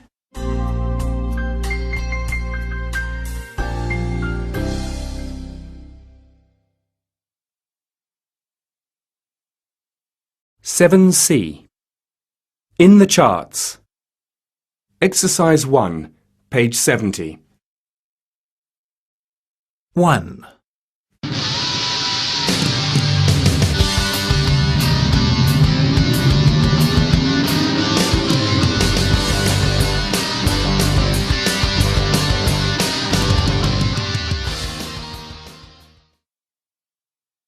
Two.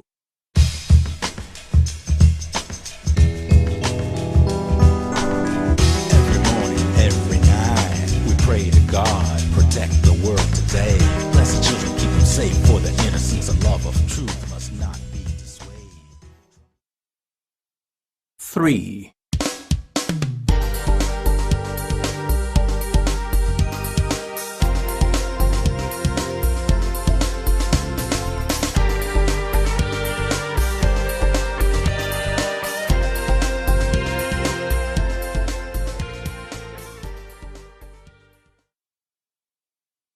4.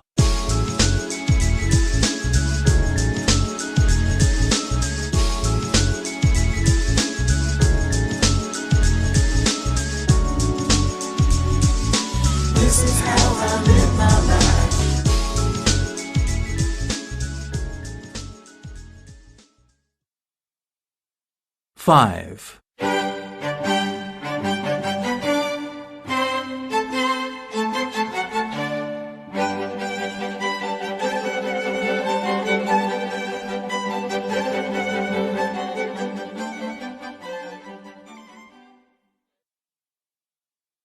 6.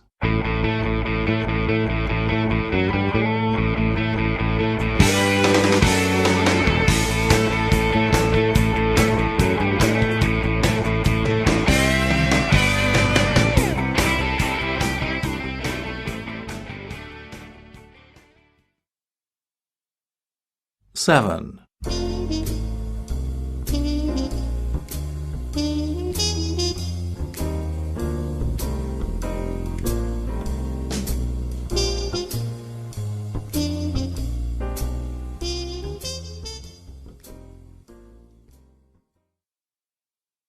8.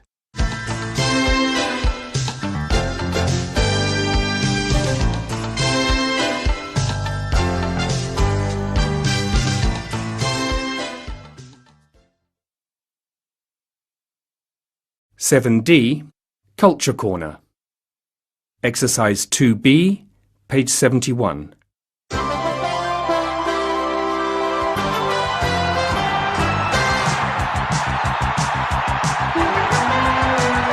The national sport of England.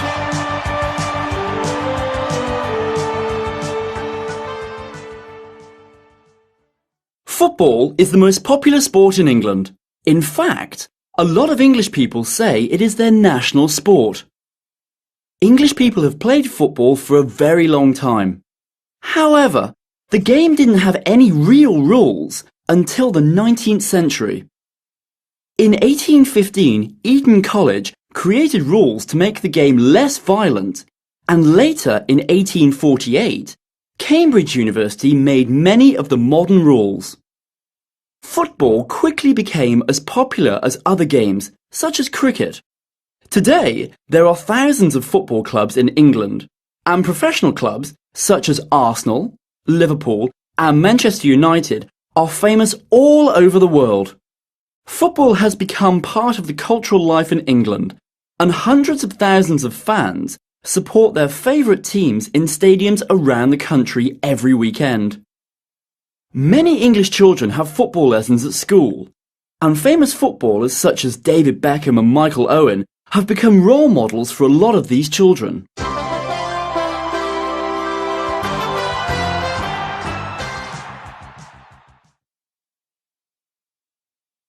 English in Use 7. Exercise 1A, page 72.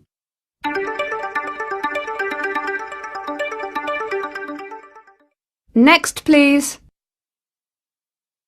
2 tickets for King Kong at 6 p.m, please. I'm afraid it's sold out. 2 tickets for 9 p.m. then, please. Is that for the 7 p.m. or the 10 p.m. showing? That's £12 altogether then. Is there a discount for students? Here are your tickets and your change. Enjoy the movie. Exercise 1B, page 72. Next, please. 1 adult and 1 child for Harry Potter, please. Is that for the 7 p.m. or the 10 p.m. showing? 7 p.m, please. That's £12 altogether then. Here you are. Thank you. Here are your tickets and your change. Thanks.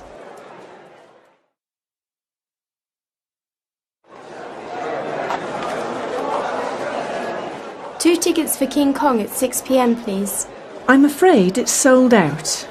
Oh, right. We still have tickets for the 9 p.m. and the 11:30 p.m. showing. Oh, okay.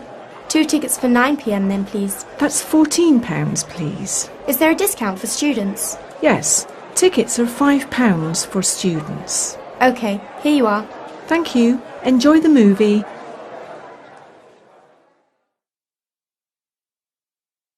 Exercise 4, page 72. Reading rules. O, OA. O. Tone. Boat. Burn. Bone. Fur. Foam. Extensive Reading 7. Across the Curriculum. Music. Exercise 1A, page 73. 1.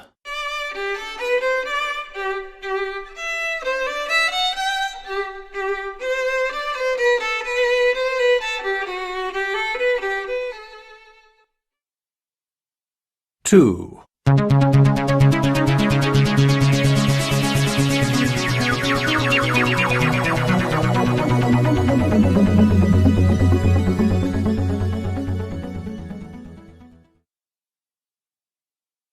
3.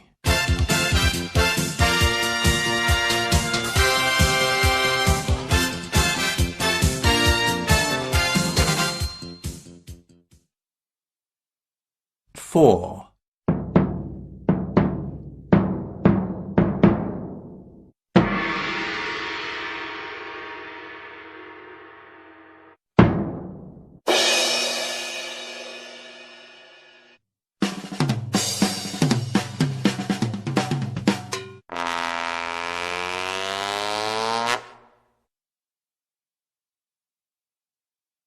'Exercise 3, page 73.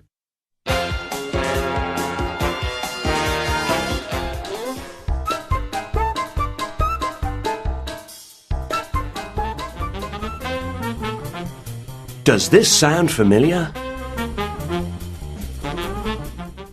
Your grandparents may remember the old silent Charlie Chaplin comedy films. If so, they'll probably tell you that without the music that accompanied them, these films wouldn't be much fun.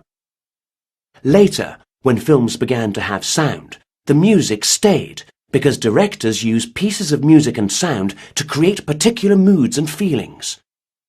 We call these musical clichés. In horror films and thrillers, for example, loud sounds let you know when something frightening is going to happen. Violin tunes accompany emotional scenes in romantic films, and in adventure films we use sharp and fast sounds for action scenes. Some musical clichés introduce specific places. Shots of Hong Kong, for example, often have xylophone music in the background, while shots of Paris come with melodies played on the accordion. There are many musical clichés for a number of types of scenes. So next time you watch a film, pay attention to the music in the background. You'll be surprised how many musical clichés you can spot.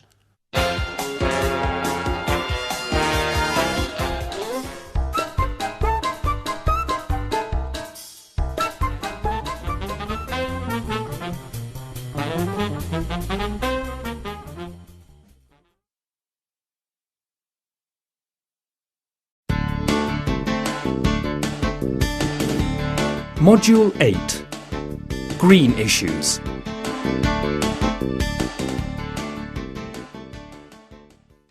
(8A) Save the Earth. Exercise 2B, page 76. Acid rain. 1. The problem. The problem starts here. Cars burn petrol, factories and power stations burn coal, and emit toxic fumes. So the air that we breathe becomes polluted. 2. Air pollution and acid rain.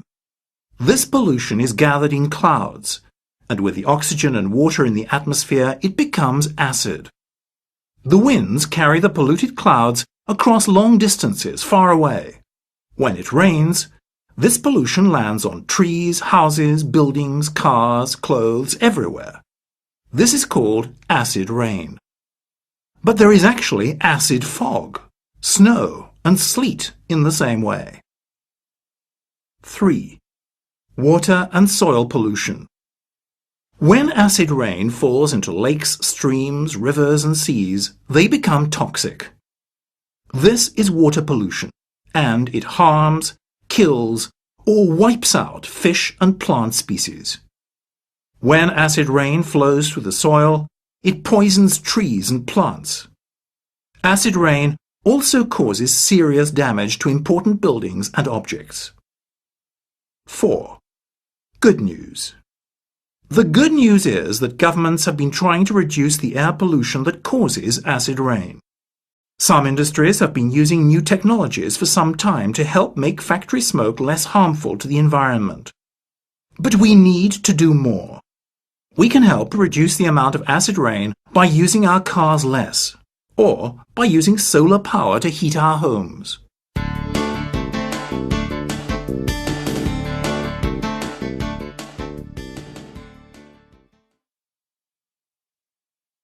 Exercise 5, page 77.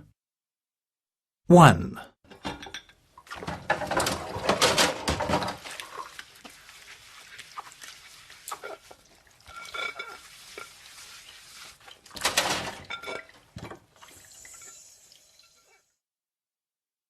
Two.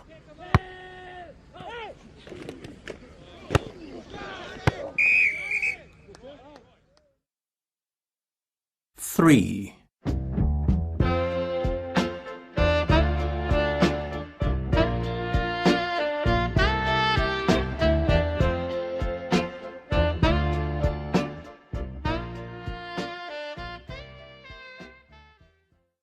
4.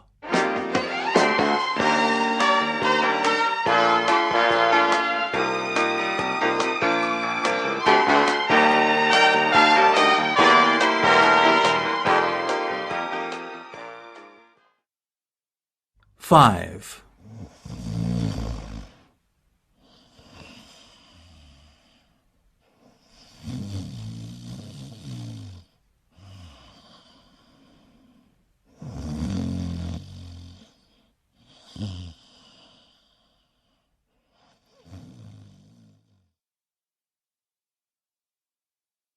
8B. Eco-helpers. Exercise 3A, page 78.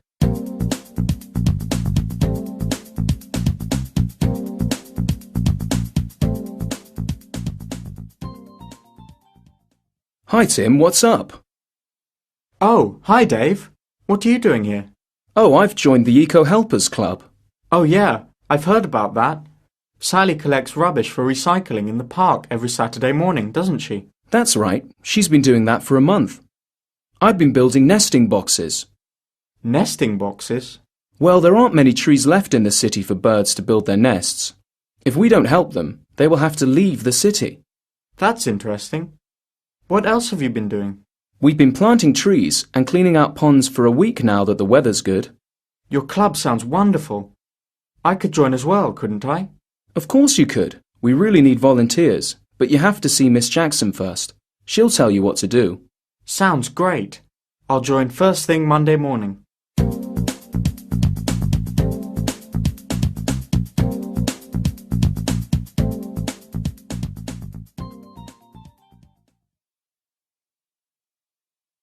Exercises 7A and B, page 79.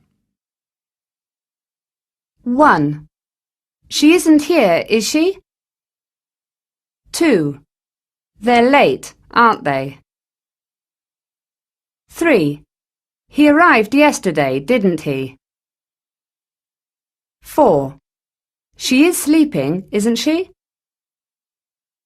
5. We can't go, can we? 6. She hasn't left, has she? 8C. Born Free. Exercise 3A, page 80.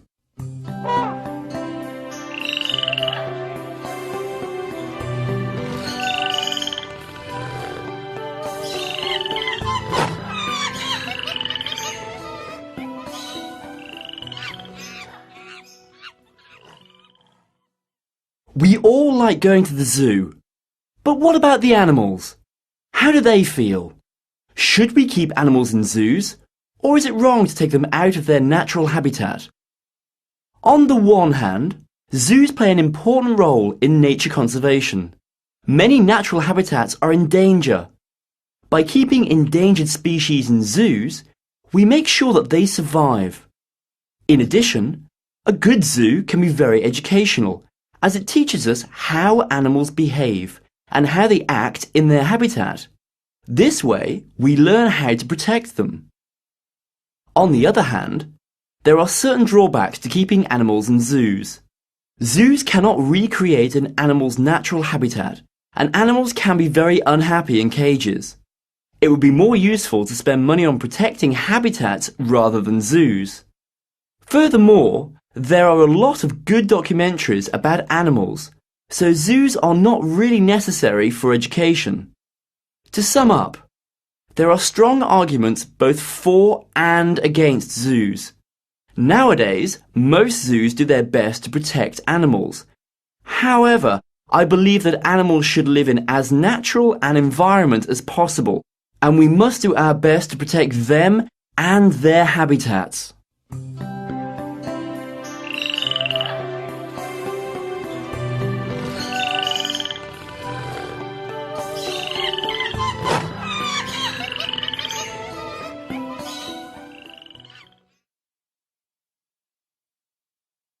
D. Culture Corner. Exercise 1, page 81. Scotland's natural world.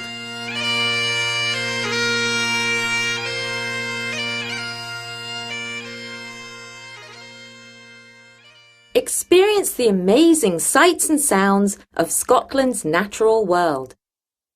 Scotland's National Nature Reserves, NNRs, are magical places open for everyone to visit and enjoy. They protect spectacular wildlife and landscapes, including many rare species and habitats. Here are just a few of Scotland's 71 beautiful reserves.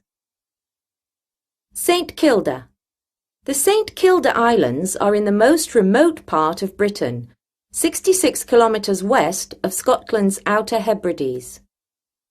St Kilda has the highest cliffs in Britain, over 1 million seabirds including puffins, and unique species of sheep and field mice. St Kilda is also one of the best places in Britain for diving because of its clear waters and amazing underwater caves and tunnels. Best time to visit, May to July. Loch Lomond. Loch Lomond is a beautiful lake in the west of Scotland. It's famous for its fantastic wildlife and woods. Come in the spring and you'll see the woods full of bluebells and wild garlic. You may even see some deer or a rare golden eagle. Best time to visit, spring. Inch Marshes. The Inch Marshes are in the north of Scotland and are one of the most important wetlands in Europe. Hundreds of birds come here to nest in spring. When the marshes flood in winter, you'll see flocks of swans and geese. Don't miss the fantastic bird-watching hikes and nature trails here. Best time to visit, November to June.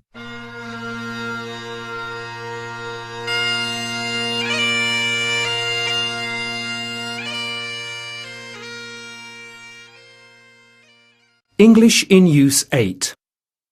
Exercise 1, page 82.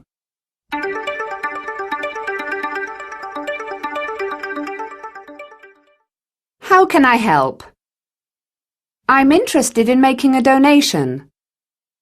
A monthly donation, please. Would you like to become a member? How much does it cost? How can I pay? Could I take your name and address, please? Exercise 1, page 82.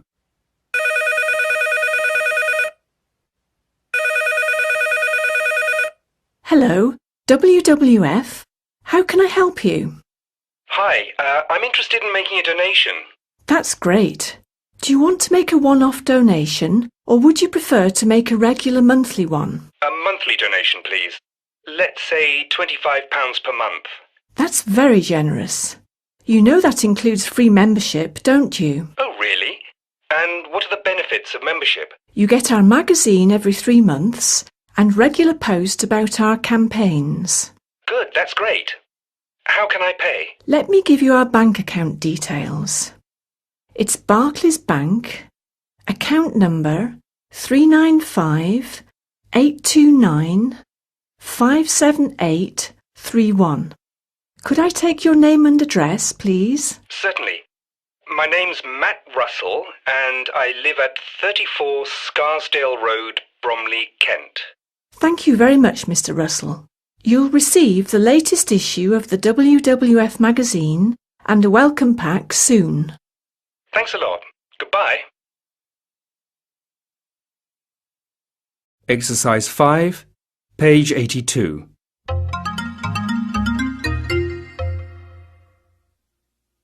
Reading rules. Y, I-E, I. I. Shy. Die. Time. I-R-E. Ire. Tire. My. Mine. Tide. Tired. Pie. Fire. Why. Higher. Extensive Reading 8. Across the Curriculum. Science. Exercise 3, page 83. The food chain.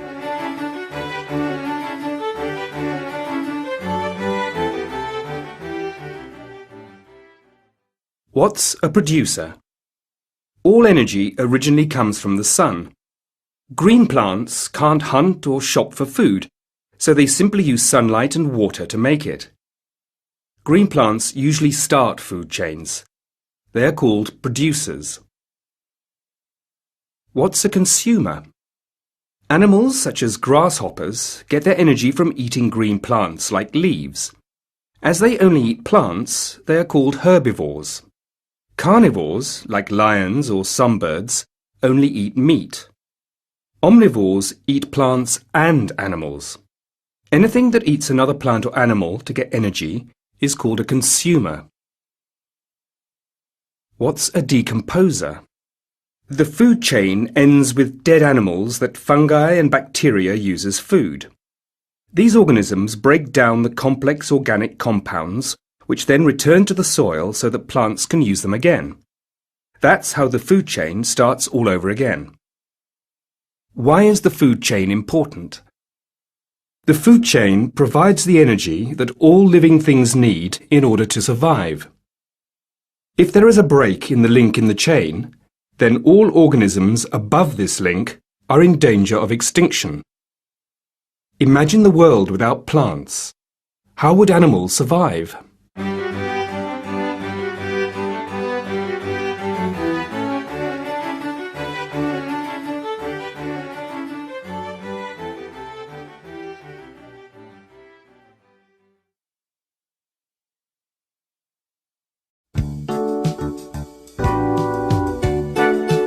Module 9. Shopping time.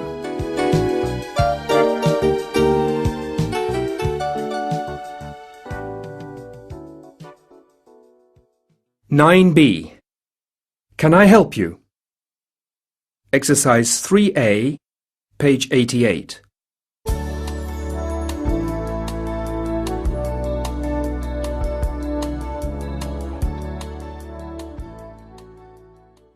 Have you finished packing for camp? Not yet.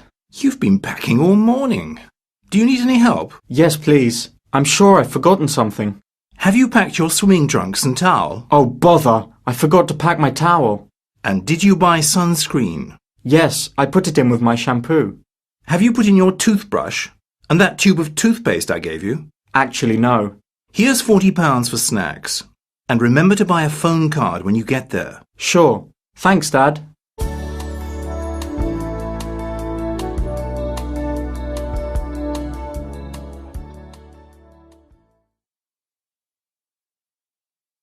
Exercise 6, page 89.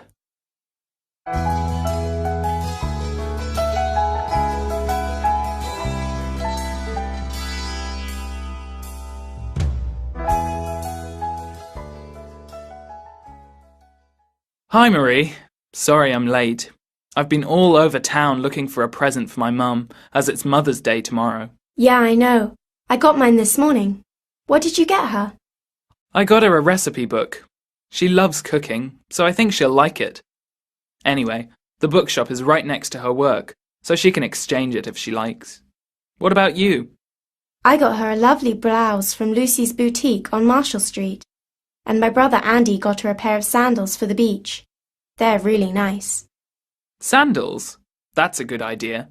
I hadn't thought of that, and I passed the shoe shop 3 times. Don't worry. I'm sure she'll like the recipe book. What did Natalie get your mum? She got her a bracelet. That must have been expensive. I don't think so. She got it from the jeweller's on our street. He makes everything himself, so he is cheaper. And your stepsister? Sarah got her favourite movie from the video shop. I think mine is the worst. Oh, stop worrying. It's a lovely present. Plus, it's the thought that counts.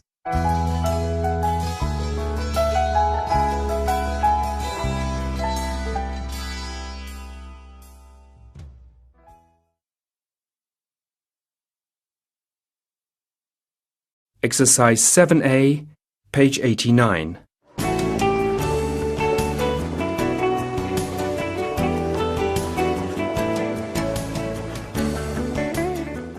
Hello.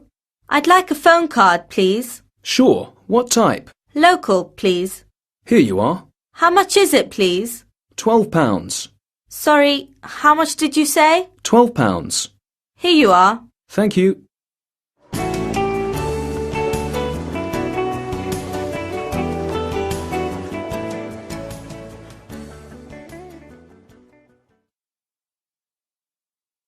Nine C.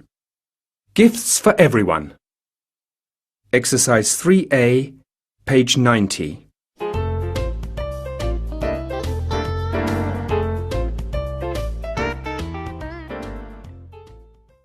Hi, Wendy. Greetings from New York. It's great here. I've been shopping all day and I'm really tired. But at least I've finished buying presents now. It's so difficult to find something for everyone. The easiest person to buy for was my little brother Tim. I bought him a silver robot. He'll love it. It walks, talks and does tricks. I had more trouble finding something for my dad, though. He seems to have everything already. In the end, I bought him a brown leather wallet. His old one is falling apart. My mum likes everything I buy for her, so I got her a lovely silver picture frame. I've also found some striped cushions for my grandma.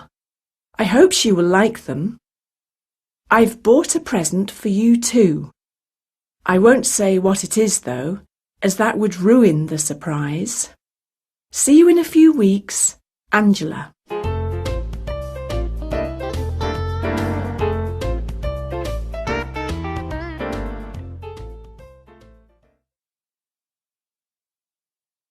English in Use 9.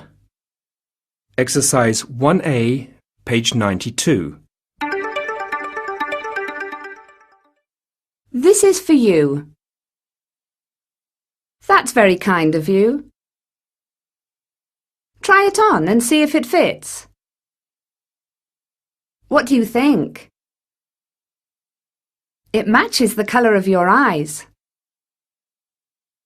I hope you like it. Are they your size? They're too big. You can exchange them. Thanks. Exercise 1B, page 92.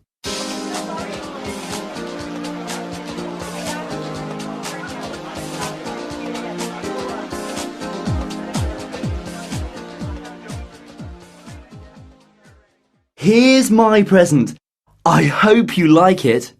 Fantastic! I've always wanted trainers like these, and they go with my new tracksuit. I'm glad you like them. Are they your size? Oh no, they're too big. That's all right. You can exchange them. Thanks. Don't mention it.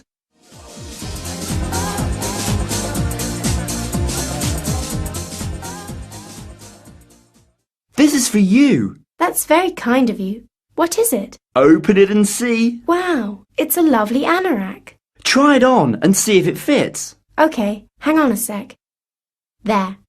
It's just my size. What do you think? It really suits you. It matches the colour of your eyes. Really? Thank you very much.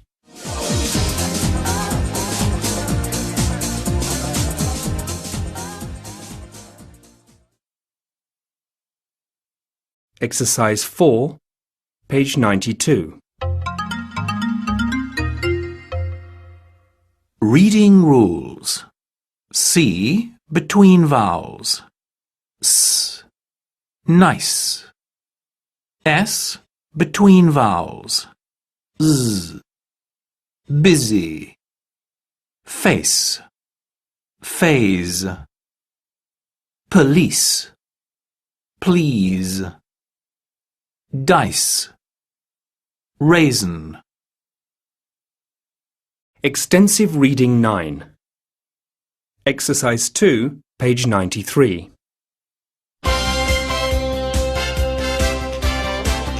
Choices. You make them.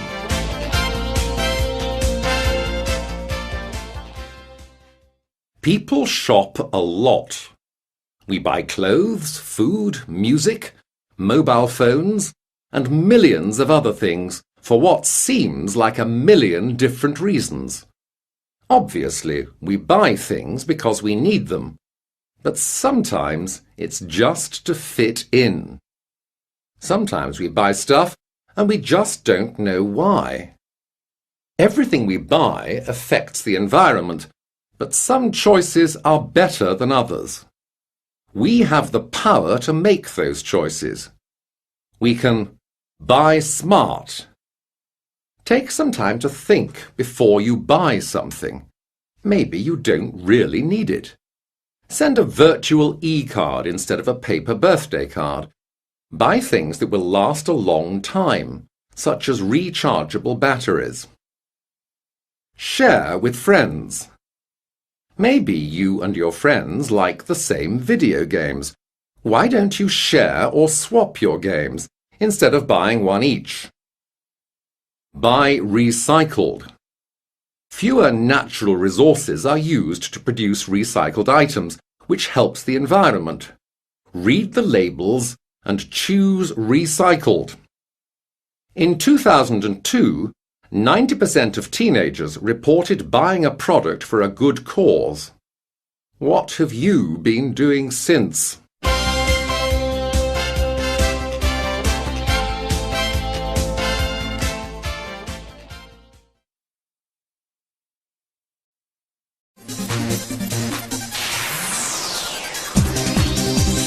Module 10. Healthy Body, Healthy Mind.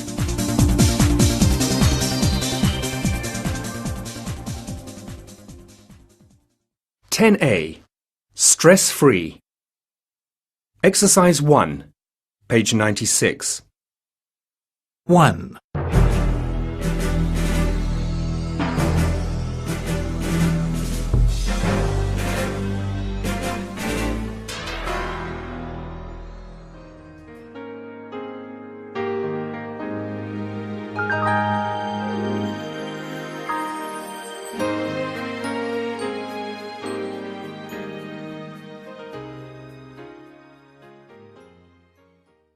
Two.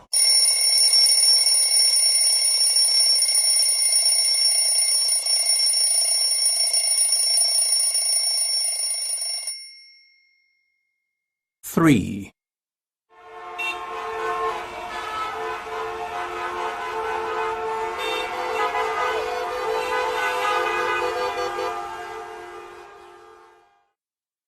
4.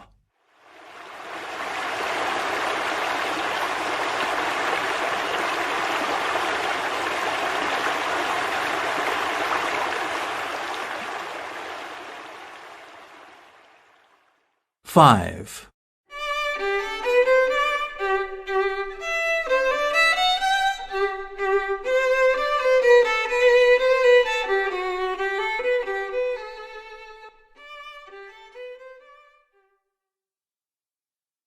'Exercise 3B, page 96.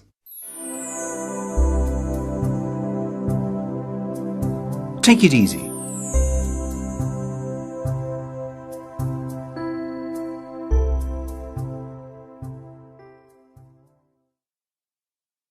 I don't have enough time to talk with my friends, watch TV, or simply sit around and do nothing. I'm always studying, practicing the guitar, or doing sports. Help! Time management is the answer. Make a weekly planner and separate the have-tos from the want-tos. Allow some want-tos in your daily timetable. My brother and I are always fighting about silly things, and I always get the blame, while Sam gets away with everything. What should I do? If you scratch my back, I'll scratch yours. You can't always have it your way. Learn to cooperate. A new girl has come to our school. She's pretty, and all my mates say she's a snob. They're spreading all kinds of rumours about her, and no one will talk to her now. I think that's unfair. How can I help her? People like to gossip. Most of the time it is harmless. but it can also be hurtful. Break the chain. Don't spread gossip. Just say to your mates that you are not interested in mean gossip. Don't believe everything you hear. Introduce yourself, talk to her, and form your own opinion.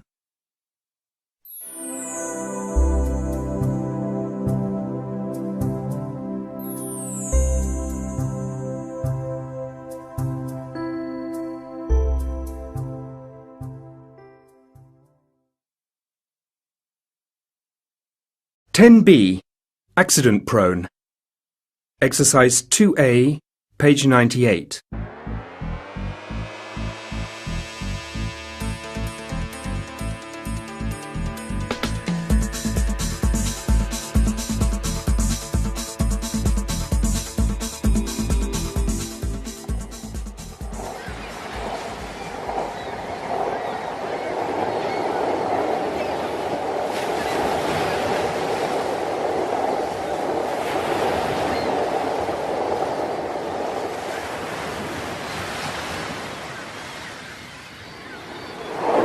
Hey, Bill, look at me! Look out for! Ah! That lamppost! Too late. Are you alright? I think I've twisted my ankle. It really hurts. Don't worry, I'll call for an ambulance. In the meantime, let me wrap your ankle with my scarf. You've hurt yourself quite badly, young man. Your ankle might be broken, you know. Bad luck, Matt. I'm sure you'll be fine soon. Let's just call it a summer break.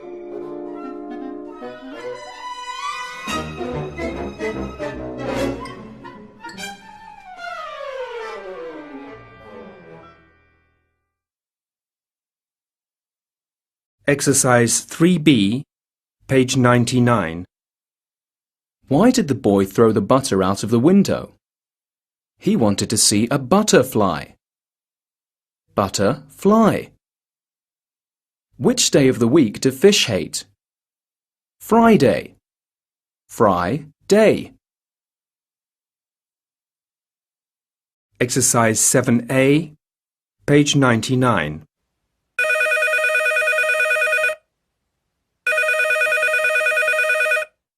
Hello? Kate, it's me. Could you do me a favour? What kind of favour, Mum? A colleague fell down and broke her arm, and I need you to phone the florists and have them send her some flowers in hospital. Oh, sure. You mean Anne's flower shop down the road? Yes, you'll find her number in the telephone book. Tell Anne we want a nice bouquet for the occasion, around £10 to £15. I'll pay her tomorrow morning if that's okay with her. Okay. And which hospital does she send the flowers to? St Patrick's Hospital, room number... Hang on, I've got it written down somewhere. Ah, yes, 18B. And the name is Connolly. C-O-N-N-E-L-Y. C-O-N-N-E-L-Y. Okay. Ask Anne to write a card to go with the flowers. Just ask her to write, "Hope you feel better soon." Fine. Oh, and Kate, tell Anne that they should be at the hospital before visiting hours are over, and that's at 7:30. Before 7:30 p.m. Okay, Mum. I'll phone her now. Anything else? No, I'm running late, so have supper without me, and don't forget to lock the... 10C. Doctor. Exercise 1B, page 100.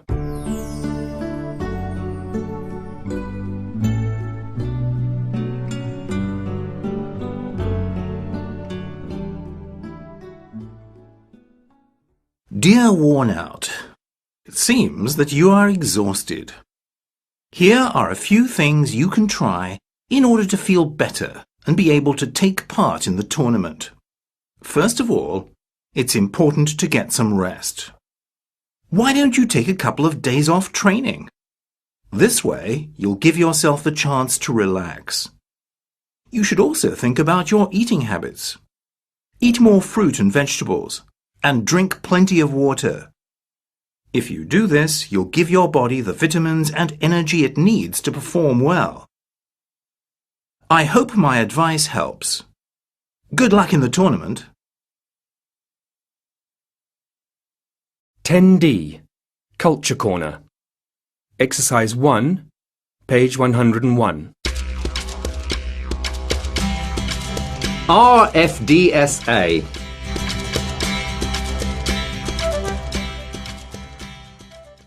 Imagine a job that involves helping 200,000 isolated patients over 7.5 million square miles of the Australian outback.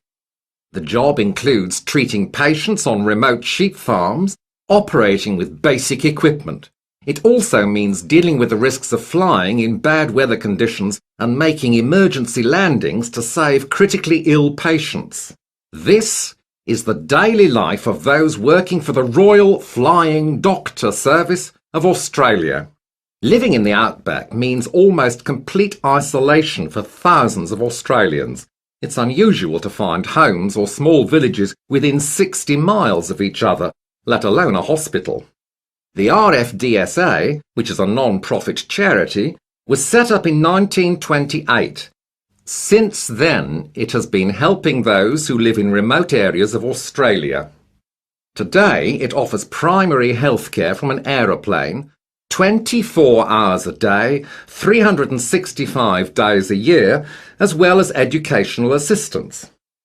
If the doctors are unable to treat a patient, they will fly them to the nearest hospital to be treated there. To learn more about the RFDSA, visit www.flyingdoctor.net/default. English in Use 10. Exercise 1A, page 102.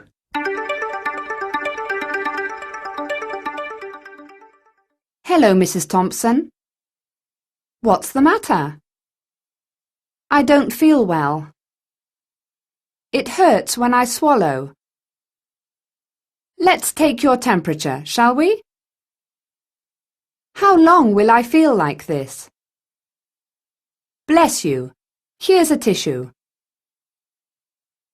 Exercise 1B, page 102.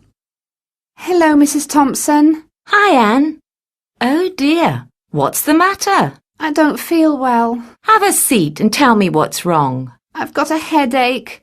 I feel dizzy and my throat's sore. It hurts when I swallow. I see. Let's take your temperature, shall we? OK. You have a fever, Anne. That means you're coming down with the flu. It isn't serious, so don't worry. Plus, you can go home early. Can I go to basketball practice tomorrow? I'm afraid not. You should get plenty of rest, have warm baths, and drink lots of water. How long will I feel like this? You'll feel better in a couple of days. Achoo! Bless you. Here's a tissue. Exercise 4, page 102. Reading rules. O-W, O-U, ow, bow, loud, U, O, mum, done, bud, town, noun, done, foul, ton, none, down. Extensive Reading 10. Across the Curriculum. Literature. Exercise 2B, page 103.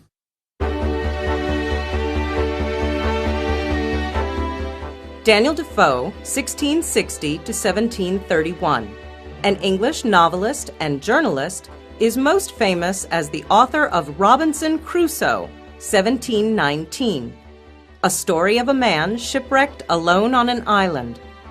Among his other works are Moll Flanders, 1722, A Journal of the Plague Year, 1722, and Captain Jack, 1722.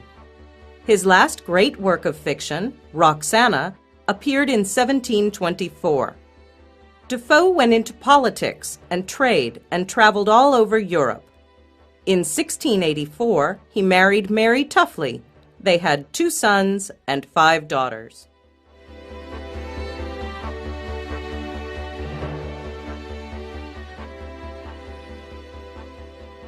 June 28.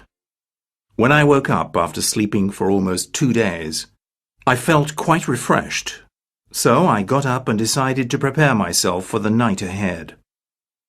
The first thing I did was to fill a large bottle with water and put it on the table next to my bed. Then I grilled some of the meat on the coals, but I only ate a little bit. I walked about, but was still very weak, and I felt miserable about my sickness. At night I had 3 of the turtle's eggs, which I roasted in the ashes for supper. After supper I tried to walk, but I felt so weak that I could hardly carry the gun. I never went out without that. So I walked a short distance and sat down on the ground, looking out to the smooth and calm sea in front of me. As I sat here, I thought about my life so far. Not feeling sleepy, I decided to go back to my hut and make some medicine from green leaves and rum. I took some and went to bed. I must have been sleeping all the next day, and the day after, because when I woke up I felt refreshed, lively and cheerful. And when I got up, I was stronger than I was the day before, and I knew my stomach was better because I felt hungry.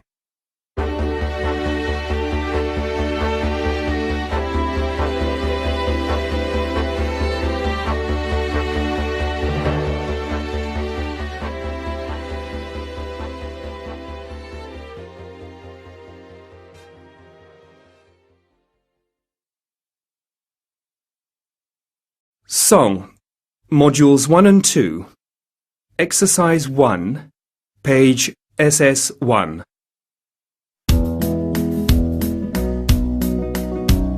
Living close to nature is a lovely way to be. Life is quiet and peaceful too. It's so relaxed and free. But everyone is different. We all have different ways, different thoughts of what to do and where to spend our days. So find the place where you belong, the place that makes you smile, the place that gives you what you want, where you can live in style.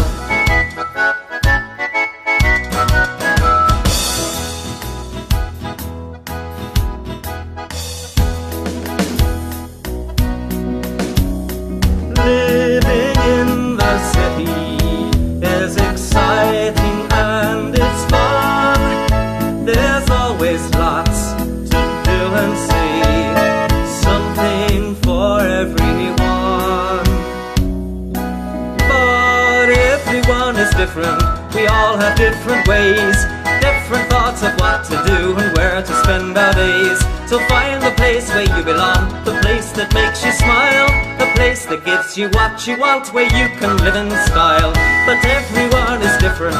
We all have different ways, different thoughts of what to do and where to spend our days. So find the place where you belong, the place that makes you smile, the place that gives you what you want, where you can live in style.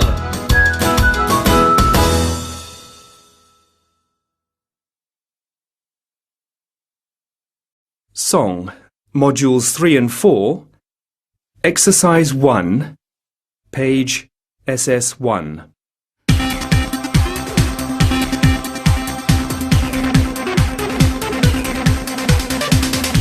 The future's yours, just look and see.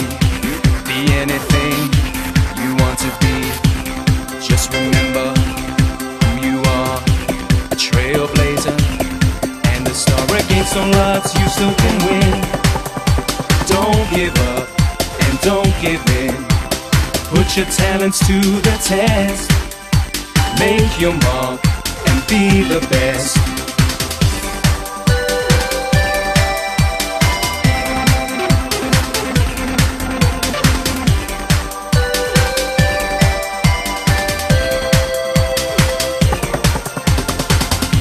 No matter what you want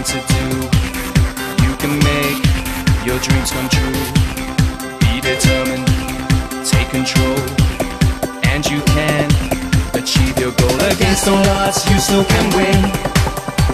Don't give up and don't give in. Put your talents to the test. Make your mark and be the best. Against all odds, you still can win. Don't give up and don't give in. Put your talents to the test.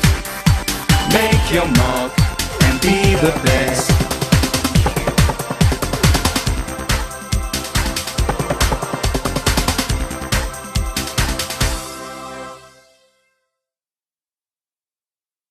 Song, Modules 5 and 6. Exercise 1, page SS2.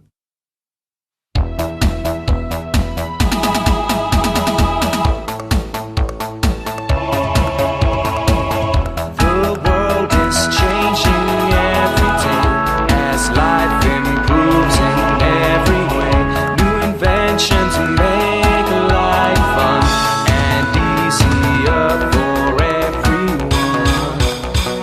High-tech gadgets, cool machines, online shops and magazines. The future's really here to stay, and it looks brighter every day.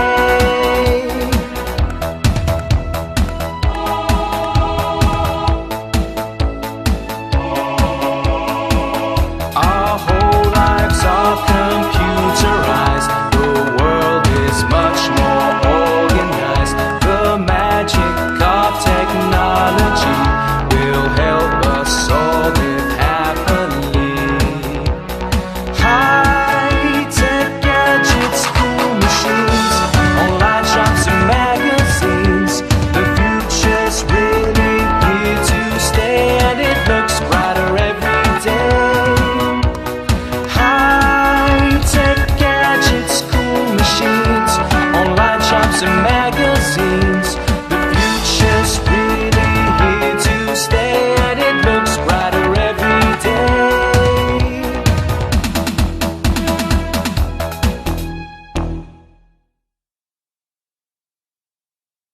Song, Modules 7 and 8.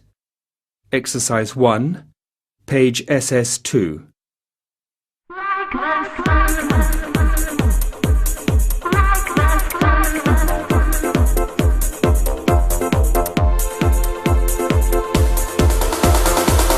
I want success. I want stardom, a life full of fortune and fame.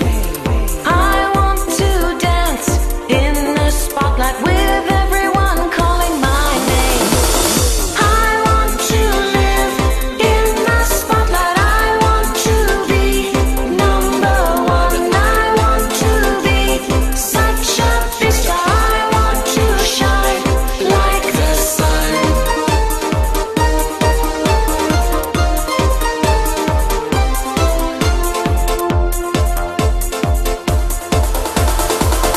One day I'll be on the front page. My work will excite and inspire.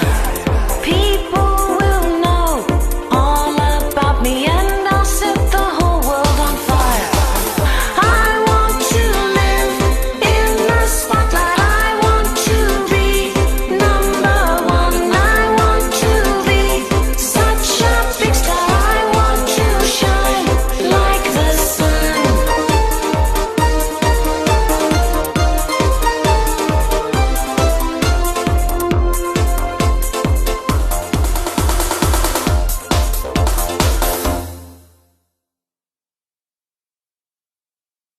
Song, Modules 9 and 10. Exercise 1, page SS3.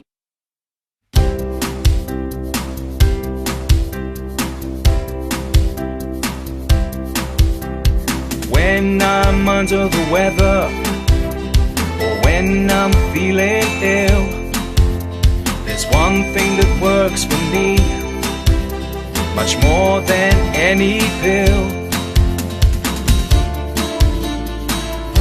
You are the best medicine. You take away my pain whenever I am sad or blue. You make me smile again. You are the best medicine. You take away my pain whenever I am sad or blue. You make me smile again.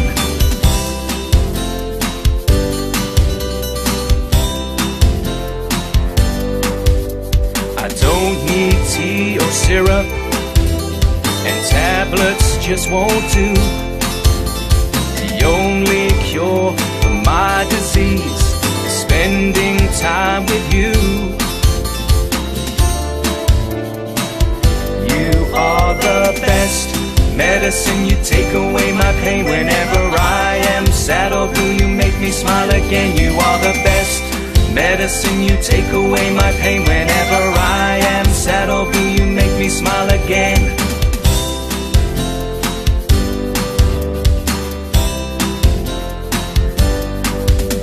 The doctors can't explain why my symptoms disappear, and I'm in perfect health again whenever you are near.